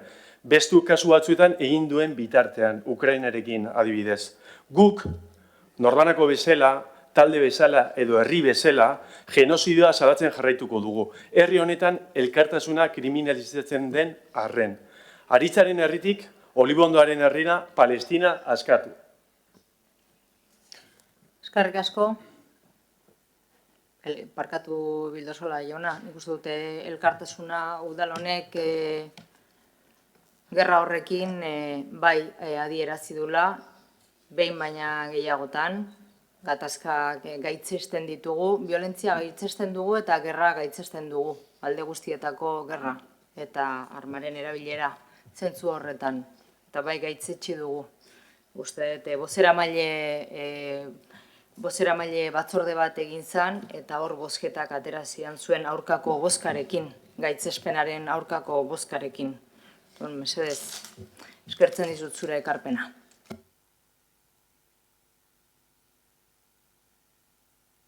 Norbaitek, beste galdera eskaerarik, orduan publikoari emango diogu tartea orain. Hainbat eta hainbat pertsona ikusten ditut publikoan, lehendabizi 10 minutuko etenaldia egiten dugu, eta gero zuen txanda izango da. Ez dakitzen bat pertsonak nahi duzuen parte hartu, edo ordezkari moduan zatozten, gai desberdinak daudelako. Orduan hori jakin nahiko nuke, etenaldia hartu aurretik. No sé si me estáis entendiendo. Ez dakit ulertzen ari zareten. Euskaraz esan dudana, hauze izan da. 10 minutuko atsedenaldia egiteragoaz, zuen txanda da orain, herritarren txanda, eta gustatuko litzaidake jakitea zenbatek hitz egingo duzuen. Pertsona asko daude, hemen publikoan, eta jakin nahiko nuke zenbat pertsonek hitz egingo duten. Eta ez dakit noren ordez datorren, nahiko nuke jakin banaka datozen edo talde baten ordez etortzen diren. Zenbat pertsonek hitz egingo dute? 5 pertsonek hitz egingo duzue, 6 pertsonek. Denek hitz egingo duzue gai beraren inguruan? Gai beraren inguruan hitz egingo duzue, 6, ados.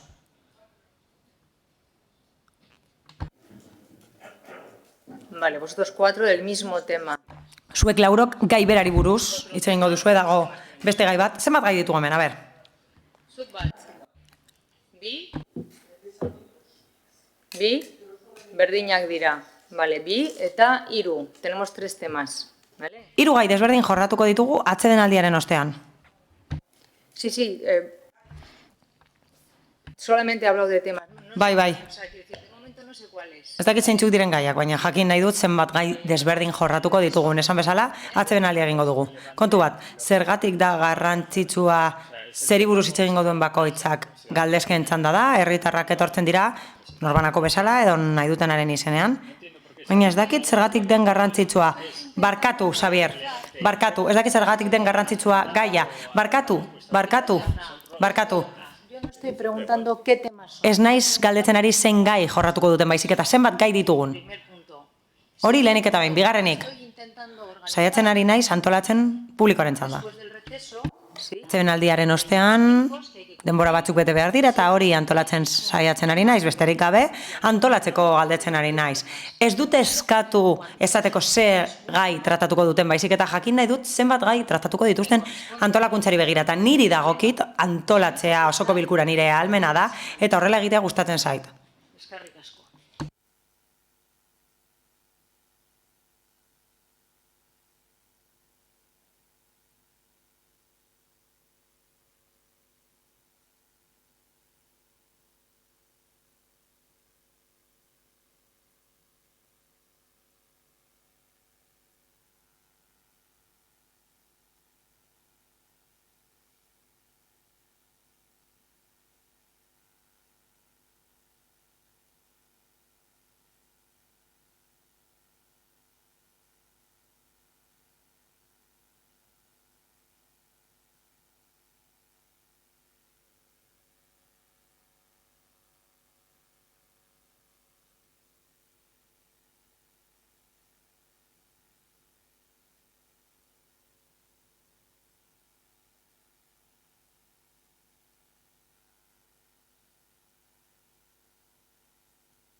Bueno, Antes era anterior, de la que yo fui una vez, me echaron una conducta.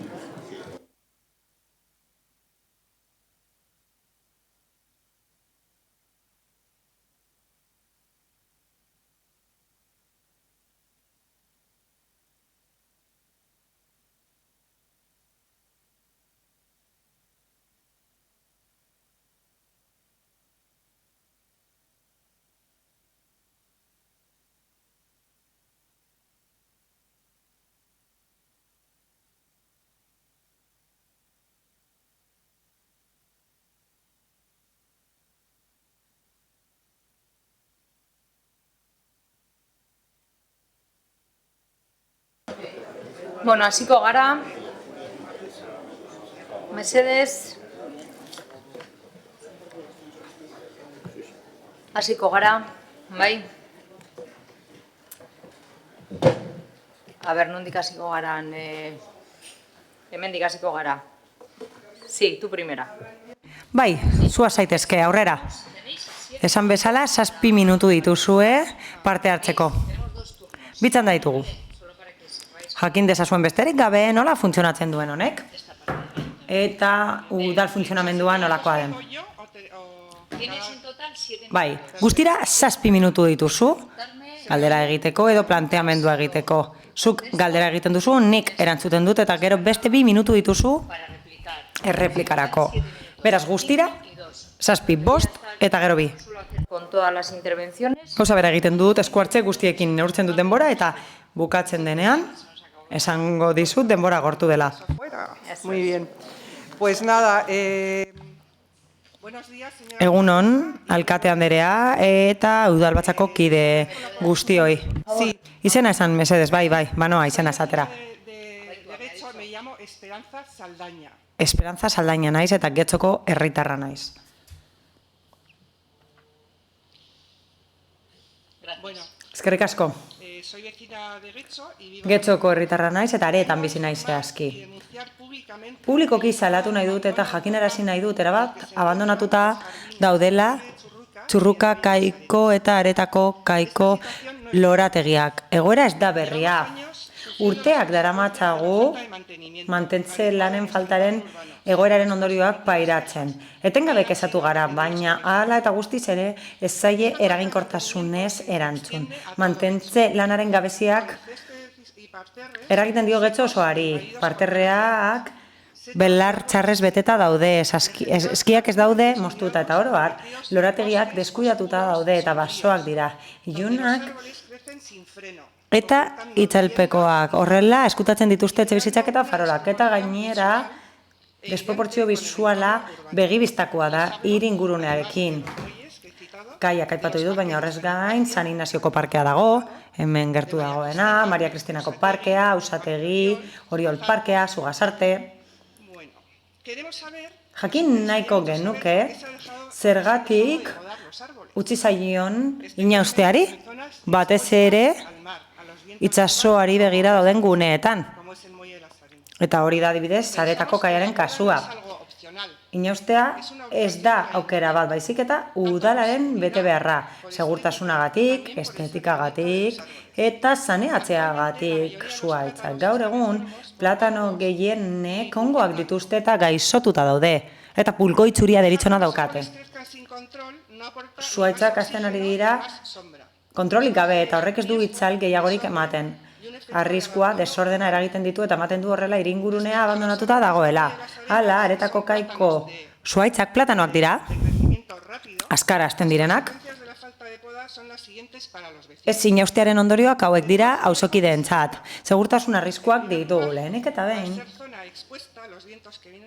Esposizio itzela du gune horrek eta horregatik adarrak apur daitezke eta oinezkoei eror zaizkie zuhaitzak, baita hiri altzariei, ibilgailuei eta etxeei. Horrez gain, osasun arriskuak ditugu eta zoritzarrez horiek pairatzen ari gara. Izan ere, ikusi dugu alergiak areagotu zaizkigula eta arnaz arazoak ere bai. Polen gehiago dagoelako. Asko hasten ari direlako polen gehiago sortzen duten zuhaitzak. Horrez gain ez dugu argirik eta ikusgarritasunik, eta gauean hori asko murriztu da adarrek farolak eskutatzen dituztelako, eta iluntasun hori dela eta jendea erortzen da eta delinkuentzia areagotzen da. Adibidez, gure inguruan adineko batek ikusi zuen beste jaun bat sartu zitzaiola egongelatik eski bat apurtuta zegoelako, eta hori gertatu da Aretako Kaiko lorategian. Mosketarik ezak desordena sortzen du, eta paisaia distorsionatzen du. Zuhaitz batzuk beste baino handiagoak dira, desberdin hasten dira, eta izan ere, auzokidek esaten dute, Aretako kaletatik paseatzen zijoazela, talka egin dutela, da, begietatik sartu zaizkiela. Eta gauza bera gertatzen da, bidegorritik doazen txirrindulariekin ezinezkoa da, zuhaitzek okupatzea hiri espazioa, guri dagokiguna, herritarroi alegia. Horren guztiaren ondorioz, eskatzen duguna da berehala esku hartzeko. Los árboles se rieguen y recuperen los parterres que están destrozados. Inausteko eta ureztatzeko eskatzen dugu lehor daudelako, lehengoratzeko zespeda eta eskiak, eta berezi duen edertasuna berreskuratzeko eskatzen dugu. Narriatuta dago. Eta hori edatu da getxo osora, pairatzen dugu bertan bizi dugunok, eta hori ikusten dute bizitan datozenek ere bai. Zuek badakizue, Aretako kai asko bizitatzen dela. Zer gertatzen da? Bizkaiko zubia hemen gertu dagoela, eta orain abuztua gertu dago, eta zer gertatuko da? Bizitapio egongo direla, eta zer ikusiko dute horiek? Desastre hutsa. Deskribatu duan desastrea ikusiko dute, zespeda lehor, dana ostoz beteta, eta gainera arriskua dago zuteetarako. Ez dutelako jasotzen. Guk ez ditugu lorezainak ikusten hemen. Ematen du, herrialde urrun batean gaudela, ez garela existitzen. Narrikeria, abandonu eta dekadentzia irudi hori ez da onargarria gure bezalako udalerri batean. Espero dugu erantzun bat jasotzea eta batez ere zeozer egitea. Eskatzen dugu berehala esku hartzeko eta konpromiso bat erakustea alkate andereak, baita udalbatzak ere. Erantzukizuna zuei dagokizue, eta asko eskertzen dizuet zuen arreta. Pues le agradezco mucho. Asko eskertzen dizut egindako ekarpena. Egia da, gune berde asko ditugula, berdegune asko ditugula, eta zuhaitz ugari ditugula. Hala da, inausketak egiten dira, eta zuhaitzak aztertzen dira, eta zuhaitzen osasun egoera aztertzen da, eta belarraren egoera aztertzen dela. Hori egia da, baina egia da aitortu behar dugula, hobetu behar dugula, hori argi dago, eta horretan lan egiten ari gara. Dakizuen bezala, administrazio publikoa gara, eta gauzak egiteak denbora eskatzen du. Errespetatu behar ditugu administrazio prozedura batzuk, baina nik konpromisoa hartzen dut eta esaten dut lan egiten ari garela benetan, zerbitzu hobea izan dezagun, egokiagoa eta dok egina dagoena getxorentzat. Batez ere mantentzen lanari dagokionez. Zuhaitzen mantentzeari eta berdegunen eta lorategien mantentzeari dagokienez. Eskerrik asko ekarpenagatik. Aipatutakoa apuntatu dut. Eta egia da, bilera bat dei dezakegula alderdi teknikoarekin, zurekin. Horrela, puntuz puntu azalduko da, zein egoeran dauden parke asko aipatu dituzu eta horrela komentatuko dizute zein egoeran dagoen horietako bakoitza eta zer nolako esku hartzea egingo den horietan. Eskertzen dizut zure erantzuna. Hitz honen arauaren barruan dago eta egitaterik ezaren barruan dago. Aretako kaiaren ondoan bizi naiz eta hor zer eskatzen dugu. Berehala ez mosteko platanoak hori eskatzen dugu. Iparra izea egon zen astelenean eta ostoak sartu ziren iretzean, balkoira sartu ziren zuhaitzen ostoak, beraz, arriskutsua da eta zuek izango zarete arriskuen arduradun, batzuek tropezu egin dute eta apurtu dute hanka ezelako eser ikusten eta galean oso handiak dira. adarrak eta horrela arriskua dago amildegitik erortzeko. Ez da onargarria gertatzen ari dena, eta guk eskatzen dugu berehala zeozer egiteko. Izan ere, arriskutsua da. Ez da estetikoa, baina zuaitzek inaustea behar dute. Apaingarri gisa, platanoak ez dira hain handiak izan inoiz hemen. Eta esan bezala, arriskutsua da. Arriskutsua eta gainera ez da estetikoa. Abandonatuta dago, sikin dago eta erabateko dekadentzia du. Getxok eta getxo ez da inoiz hain gaizki egon. Horiek dira nire hitzak eta hori da esan nahi dudana. Mila esker. Beste bat? Beste norbaitek? Hola, mi nombre es Benito. Egunon, Benito Eguren naiz. Vecino de Getxo. Getxoko herritarra naiz. Y lo primero que quiero decir Lehenik eta behin, esan nahi dut, pretende ser constructiva. O sea, pretende eraikitzailea izan nahi dudala. Nik lagundu nahi diot gobernu taldeari, hobeto kudea dezan udalerria. Hori da lehenbiziko gauza. Bigarrenik, zergatik nago kezkatuta, zer da gehien kezkatzen nauena? Herritarren segurtasunak kezkatzen nau. Orain gehiago azalduko dizuet, kezkatuta nago udalerriaren garbiketarekin eta ordenarekin. Zorrotza eta irmoa ematen du, baina azalduko dut. Eta azalduko dut adibide batekin. Adibide bat, etengabe errepikatzen da, jaien bezperetan, nik jakinarazi diot udaltzaingoari eta kasu egin didate. Baina ematen du, bapatekoa dela, hau da, ez dago politikarik atzean balio duena arazo horri aurre egiteko. Jaien bezperetan, bilerak antolatzen dira, gazteak biltzen dira maiz, Miramar kaleko begiratokian. Bilera horietan, sistematikoki mendia hondakin organikoekin, plastikoekin zikintzen dute, garagardo, latekin, paperekin, eta obrako esiak ere uzten dituzte hor, eta kamuflatuta geratzen dira landaredia oso hasita dagoelako eta oso altua delako. Poliziaren presentzia eskatzen dugu berbideratzeko gazteen ohitura hauek. Ez dira zibikoak bere ohitura horiek, horregatik hobe da berbideratzea.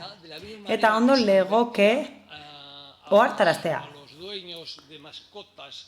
Aberen jabei ohartarazten zitzaien gorozkiak kentzeko eta zaborra botatzea gorozkiak ez jasotzearen parekidea da, kanpaina bat egin zuen udalak, eta horrek ere balioko luke planteatzen ari naizen gaia konpontzeko eta garbiketa areagotzeko.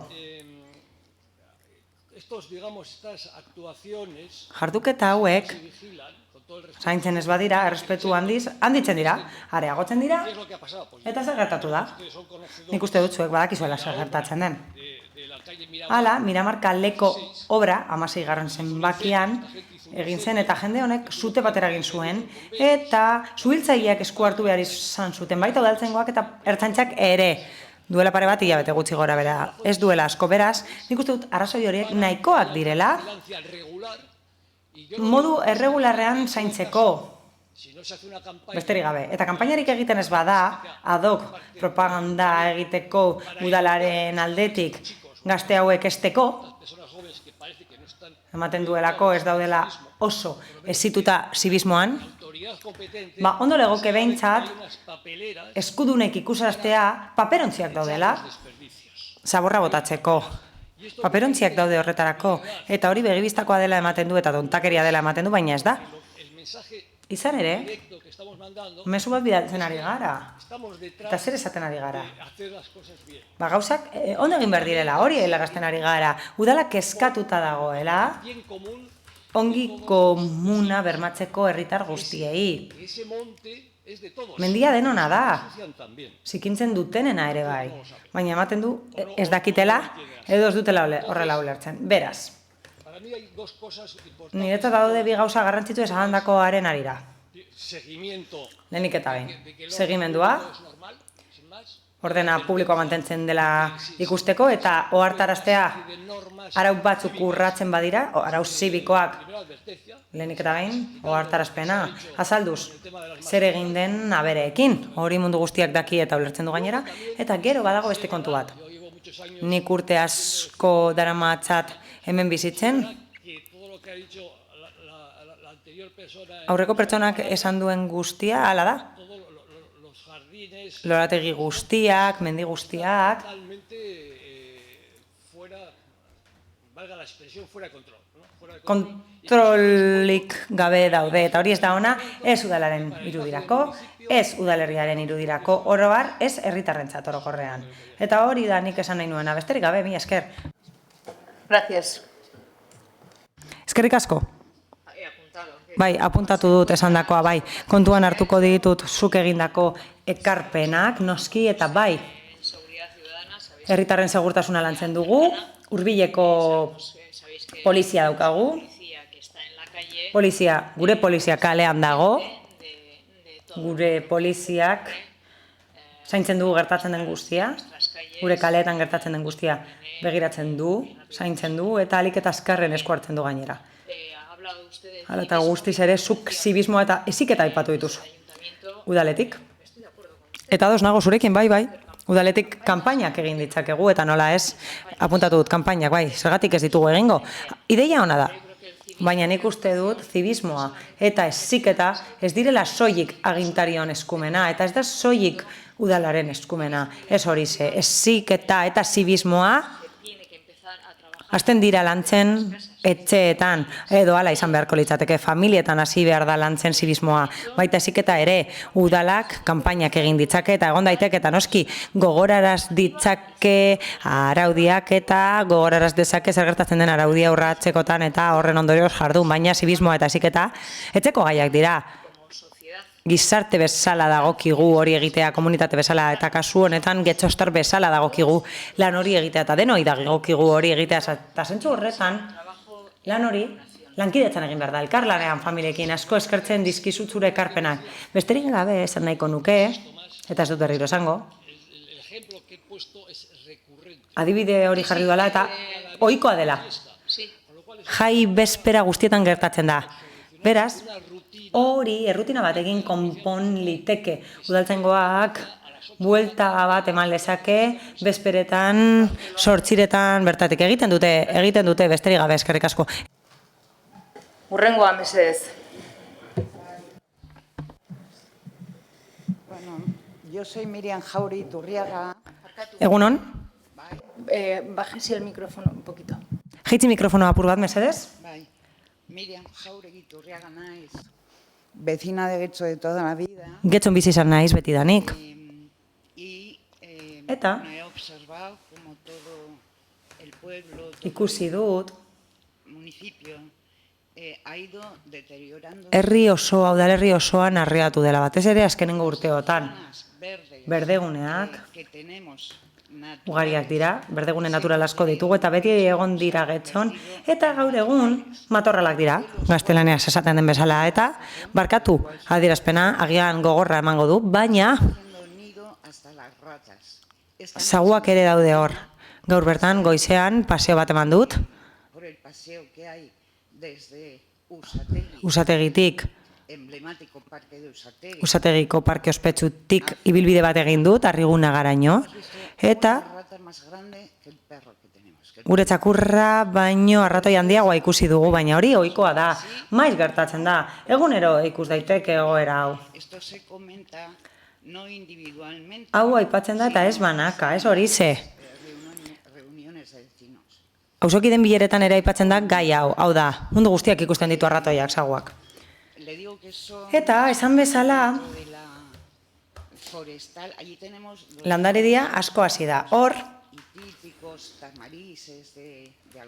Algortako tamarizeak daude eta inbadituta daude. Jedrak inbaditu ditu tamarize ospetsu horiek. Pasealekua ederra da. Udaletik egin zen pasealeku hori eta oso ederra da. Eta horretaz gozatzen dute aurrek, adinekoek, gurpilduna ulkian doazenek eta oinez ibiltzeko zailtasunak dituztenek. Familia osoek, gazteek hori erabiltzen dute kirola egiteko, da. Asko erabiltzen da, jende asko joaten da bertatik. Eta hortik hain zuzen ere, alimainak daude esan bezala.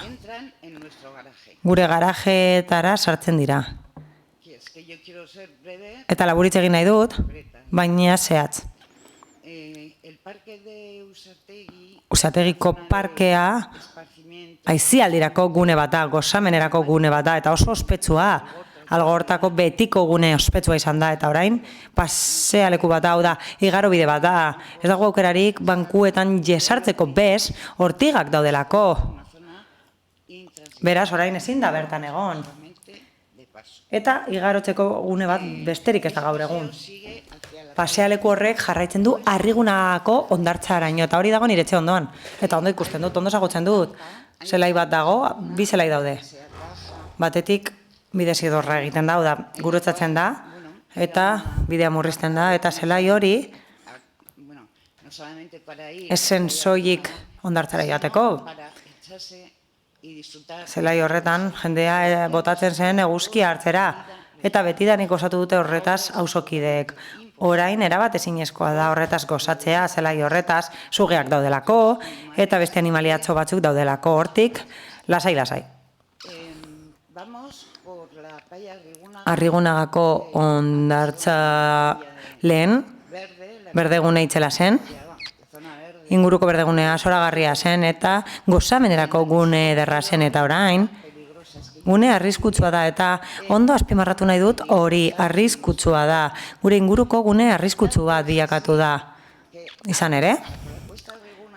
Arrigunagako aldapatik jaitzi aurretik matorralak asko hasi dira, eskaiak asko hasi dira. Arratoiak aipatu ditut jada. Baina inbeste hasi dira, esen bereziki magrebiek babeslekua aurkitu duten hor. Ibiltariak ez dira enteratzen. Susto asko hartu dituzte herritarrek horren ondorioz, eta sustoak baino gehiago gertatu dira, erasoak egon dira, eta beldur handia dauka jendeak bertatik paseatzera.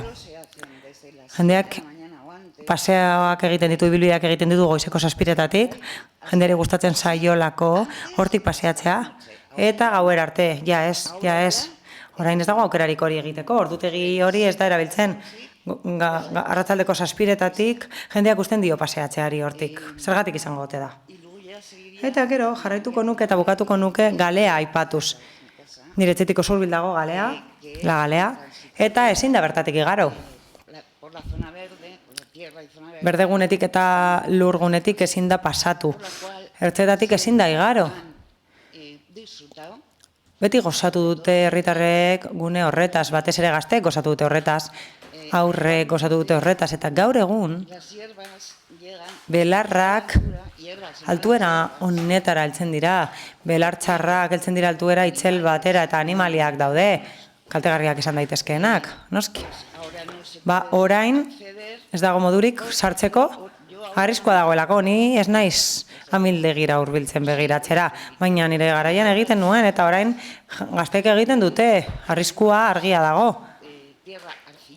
Arzillosa delako lur hori, eta ez delako ondo ikusten ertza.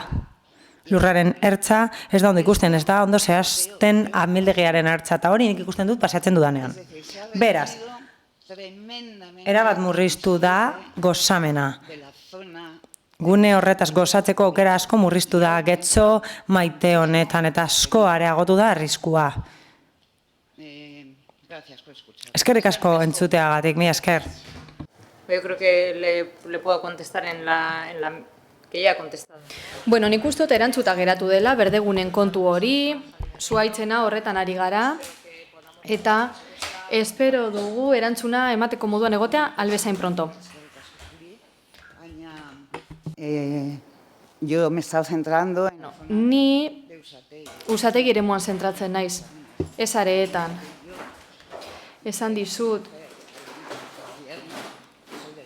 ni getxotarra naizela betidanik. Eta ikusten ari naiz azken urteotan izugarrizko gainbera, inoiz ikusi gabekoa. Beraz, benetan espero dut, alik eta arinen esku hartzea, ezinbestekoa delako.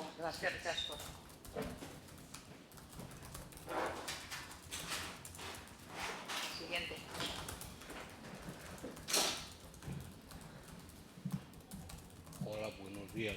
Kaixo, egunon. Para todos ustedes. Mire, yo vengo como perjudicado Nik kaltetu modura nator. Izena esan mesedez,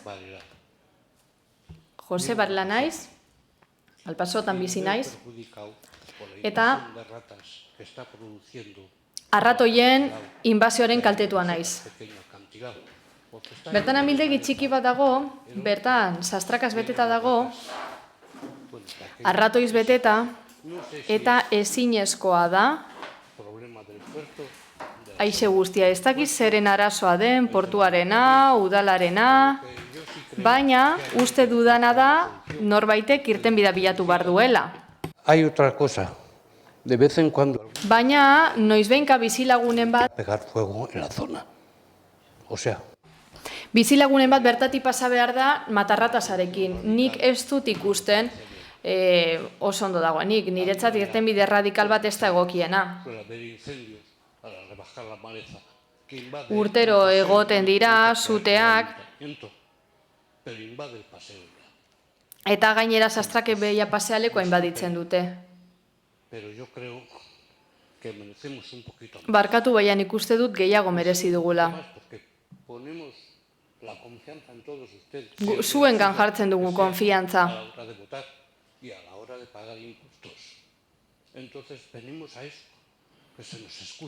Horretara gatoz eta, entzutea, behintzat entzun. Nik badakit udalak izan ditzakela arazoak. pero prioritario también es el poder vivir en un ambiente sano. Baina lehentasunezkoa da baita ere giro sano batean bizi ahal izatea. Perdonen ustedes y muchas gracias. Barkatu eta eskerrik asko arretagatik. Eskerrik asko, gracias. Beste norbaitek? Bai? No sé. De medio ambiente no sabemos. Sí, por supuesto. Barkatu? No, es que yo había solicitado, he levantado la mano en una intervención. Perdone, no le estaba viendo. Vale. Barkatu. Lo siento. Igual es que no he levantado lo suficiente la mano. No pasa nada. Buenos días a todos, a todas. Egun on guztioi, Señores concejales, concejalas. zinegotziok, alkate Andrea, Yo soy vecina, de hecho, desde hace 50 Getxostarra naiz duela 50 urtetik Begoña mata naiz, eta Getxoko auzo desberdinetan bizi izan naiz, Algortan zehazki. Algortarra naiz, después de 50 años. 50 urteren ostean.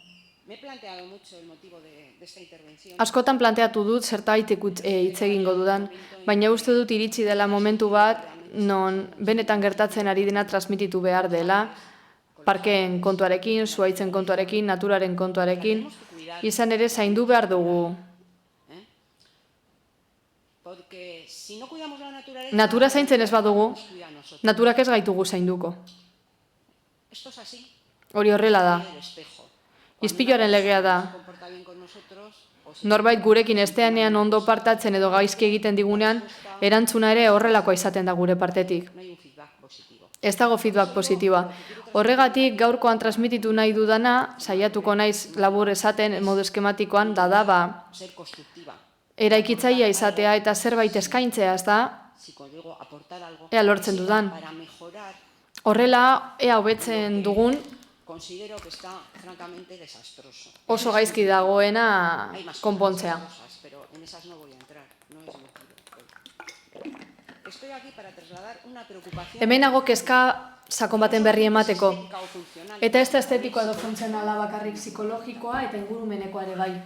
Como se ha dicho ya por aquí, Hemendik jende askok esan duen bezala desde mi punto de vista, del utzikeria, nire ikuspegitik, mantenuaz ari naiz, mantenuaren utzikeria, gure eremu berdeena, la siega, del desbrozado de las aceras, zez garena, desbrozatuarena, la prisma, hablando en castellano, krisma ez apurtzeko, lo que se entiende como poda del suelo, o hau da, lurzoruaren poda, no solo la corteza, sino también la desbrozadora. tresna desberdinak erabiliz,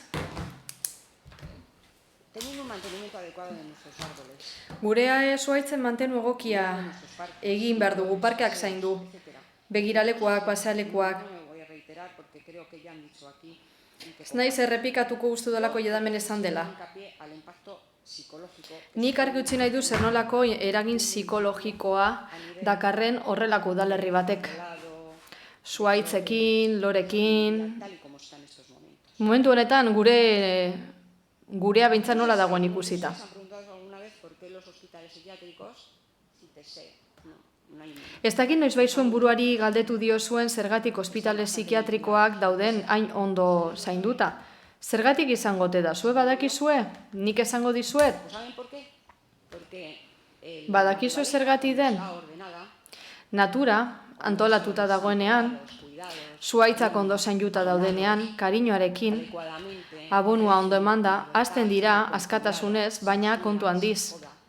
Adecuadamente, en función de cada, con criterios distintos, en función de la especie de cada. Irizpide desberdinekin, espezie bakoitzaren arabera izan ere, banana zuhaitza oso invasiboa da, ornamentala, eta egiten duen gauza bakarra da, gerizpea, beraz asko ebaki behar da eta ondo. Osasun fisiko eta psikologikoari kalte egiten diolako. Hori esan da, espazio hauek ondo zaindute daude, pertsonen osasun mentalarekin lotura dutelako. Hori esan da, irakurriko dut errazagoa delako, cuando un espacio o la naturaleza, y cuando hablo de naturaleza hablo de todo, de los árboles, de los jardines. Espazio batek edo naturak ondo zainduta diharduenean, ordenatuta dagoenean, antsietatea murrizten du. Pertsonen animo hobetzen da, eta baita finkuloa edo feedbacka ere. Ni esertzen naiz banko batean, paisaia begira jartzen naiz, ikusiz paisaia zer nola integratuta dagoen zuhaitz bikain horiekin, orokorrean ari naiz, Esertzen gara da ikusten dugu jentea seguru sentitzen dela. Hori gaizki dagoenean guztiz kontrakoa gertatzen da. Jenteak segurtasunik eza sentitzen du. Deskuido zantzu hartzen delako. Ta horixe da momentu honetan hain zuzen ere getxok duena. Deskuidu sentsazioa. Eta nik bizilagun modura ikusten dut, baina guztiek, gainerakoek ere bai. Hitz egiten dugulako. Nik uste dut momentu honetan hau oso larria dela. Eta jente hau zerreta dagoela. Agortu duzu denbora. Segundo bakarra. Ez du galderarik egingota. Hori zezen nahi duena. Oso eragin handia duela honek.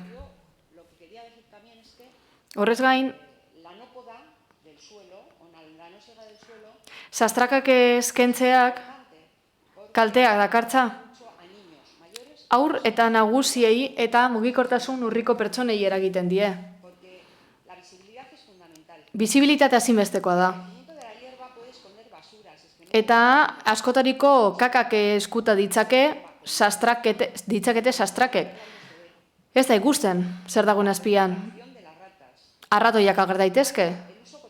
Eta zailago egiten da espazio horiek erabiltzea. Eta bukatzeko, sastrakak kentzea edo zuhaitza moztea ez da agresio bat, beharrezko zaintza lan bat baizik. Oreka bilatu behar dugu, zuhaitzaren osasunaren, eta inguraren osasunaren, eta herritarren ongizataren artean.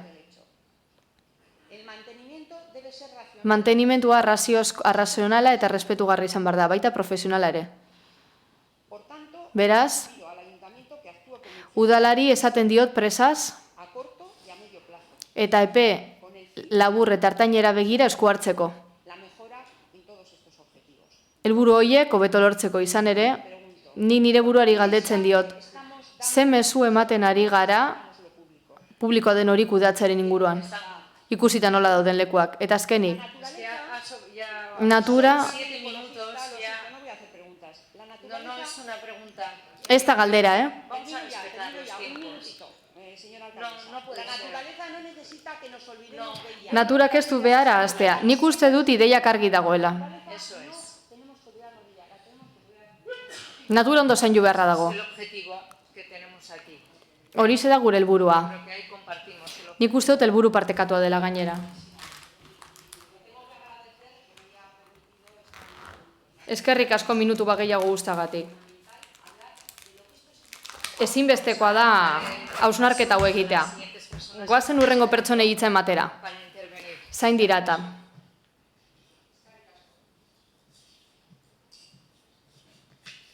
Soy Morela Andreu, de Ongi. Morela Andreu naiz, ongi etorri errefusiatuaketik. Carlos. Señora alcaldesa. Alkate Andrea. Gainerako ordezkariok. Getxostar modura eta ongi etorri errefusiatuak hiritar plataformaren parte gisa.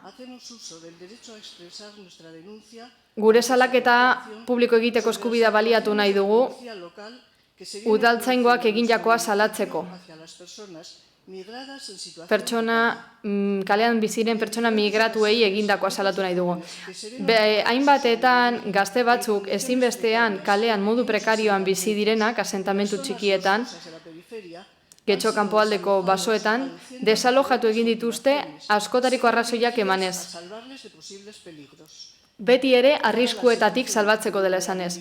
Eta kontutan hartuta zein zaurgarritasun egoeran bizi diren gazte horiek, proposamena da beraien esklusioaren kontra egitea eta ez haien kontra. Zein alternatiba ematen zaie, basoti botatzen dituzuenean. Baliabide bakarra, batzuetan gainera, horixe izaten da. Urtebetetik gorako baliabiderik ez dagoelako. Baliabiderik ez dagoenez, etxebizitza duinik ez dagoenez udalaren partetik, eta ez dagoenez instalaziorik behin-behineko formula modura harrera egiteko, gazte hauek ezinbestean toki berria bilatu behar dituzte bertan asentatzeko. Gero eta iritzezinagoa diren tokietan aldi berean, jendeak arrisku modura ikusten ditu. Baina iritzi hori ez da bere horretan agertzen. Indartu egiten dute hedabidetako artikuluek. Eta ez dago komunikazio politikarik pertzepzio horren kontra egiteko. Puntu horretara iritzita, ezinbestean, errealitate honi aurre egin behar diogu. Mespretxu eta hostilitatea nagusi direlako gure bizilagun berriekiko.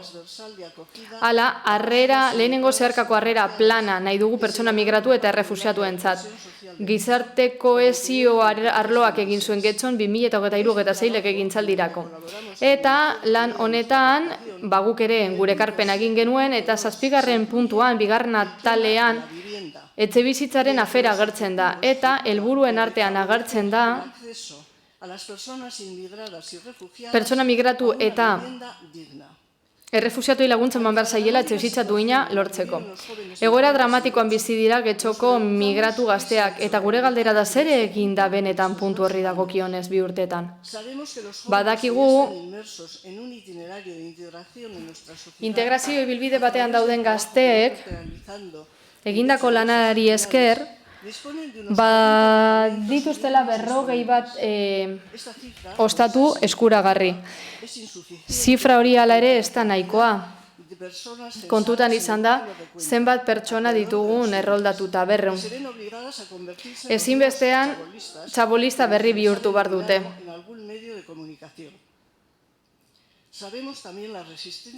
Badakigu baita ere zer nolako erresistentziak dauden, pisuen jabeen partetik. Eskatzaile pertsona hauetako bat denean, abalen bat izan arren. Galdera bat, zergatik ez da udala arduratzen bide egokietatik pisu parke bat erosteaz, baliabide kopuru areagotzeko? Horrela beteko litzatekelako plan horretan jasotakoa. Getxo 8. postuan dago, Espainia mailan, biztanle bakoitzeko errenta altuena duten hiriei dagokienez.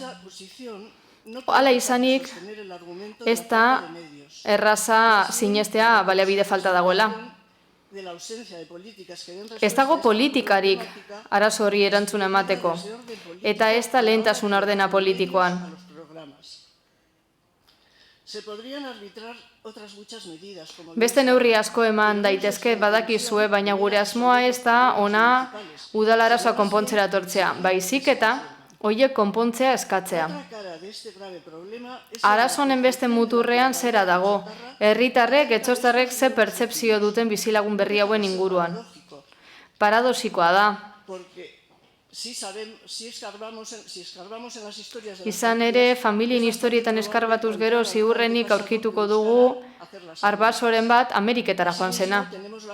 Era berean, la tradizio handia daukagu migratuen hartzaile gisa. Gure industria irautza posible izan zen neurri handi batean, kanpoko laneskuari esker. Hala ere, arrazakeria gero eta deigarriagoa zaigu. Eta hemen ere zera galdetzen diogu udaloni. Zergatik ez da ezer egiten ari? Soberan dakigu zer nolako indarra duen publizitateak ikuspegiak aldatzeko. Edozein kontu sozialen inguruan. Zergatik ez da martxan jartzen kanpaina publizitario potente bat, mezu indartsu batzuekin eta estetika erakargarri batekin. Uste dugu segurtasuna delinkuentziara lotzea modurik onena dela arrazakeria bultzatzeko, xenofobia baita. Eta uste dugu politikarien ardura dela giza eskubideen defentsa egitea eta gizatasun balioak sustatzea pertsona guztientzat. Aldaketa posible da. Horretarako udal honek esku hartu behar du gobernatzen dituen ziklekin bateran, demokrazia kristaua eta sozialdemokrata. Eta getxostar guzti laguntzen nahi dugu, pertsona bakar bat ere ez da legez kanpokoa. Udalerri hau erreferente izatea nahi dugu gizatasunaren arloan. Eskerrik asko.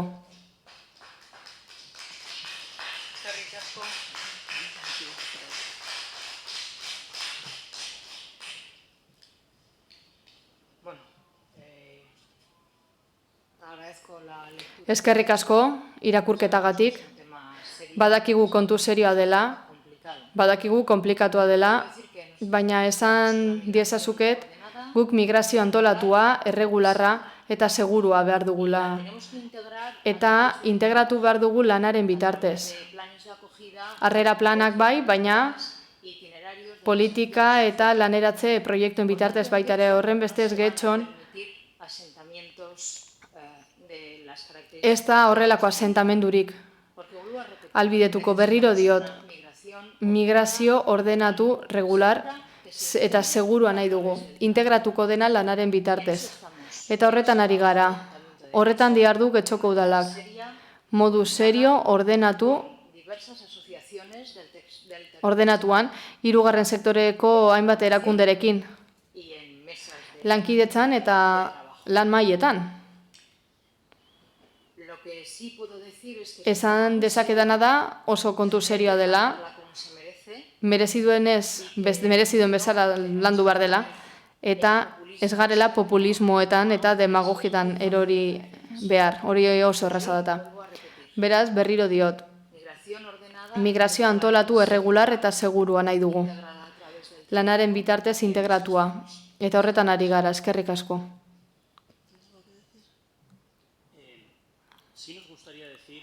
Esan nahi dugu, konklusio modura, ongi etorri errefusiatuaketik zera iruditzen zaigula.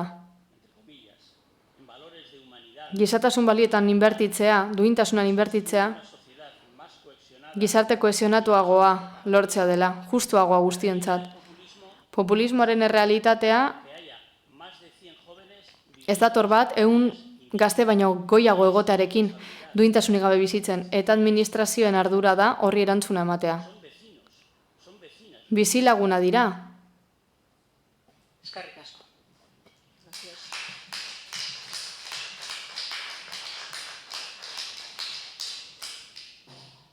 Beste norbaitek? Bai. Arrastion, dagoeneko.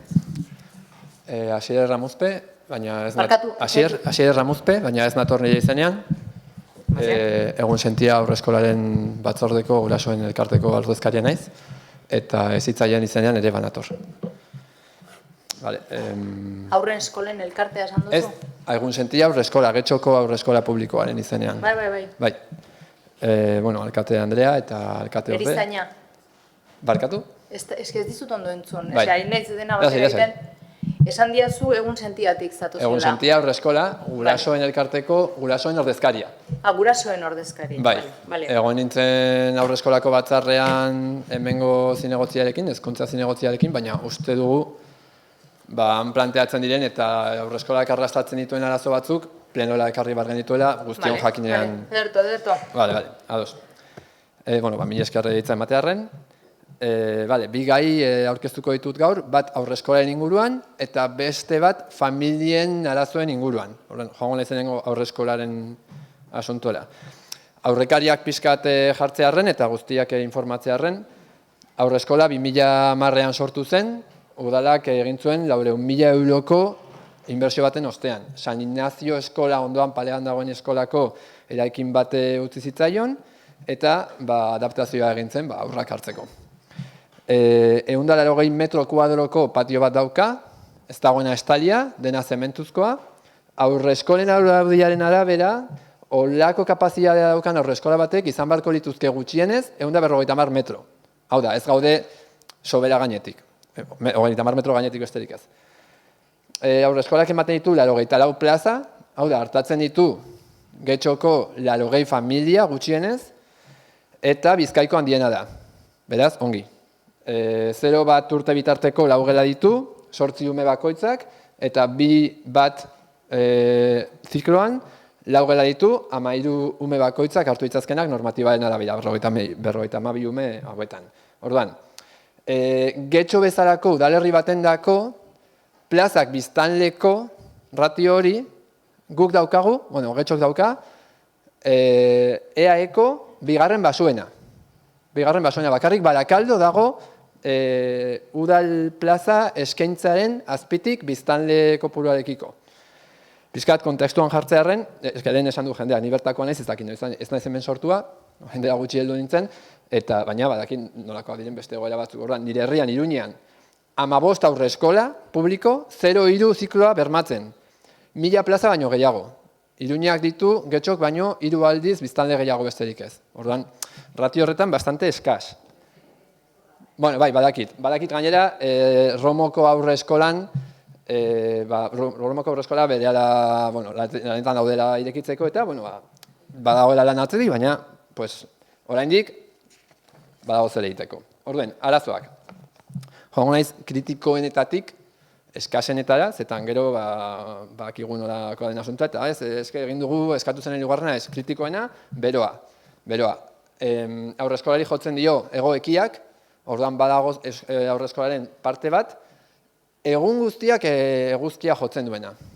Aurreskolako lehioek, ez daute persianarik, ez dute estorerik, kortina zahartsu batzu dauzkate, eta horrek temperatura asko igoarazten du, batez ere apiril erditik maiatzea aurrera.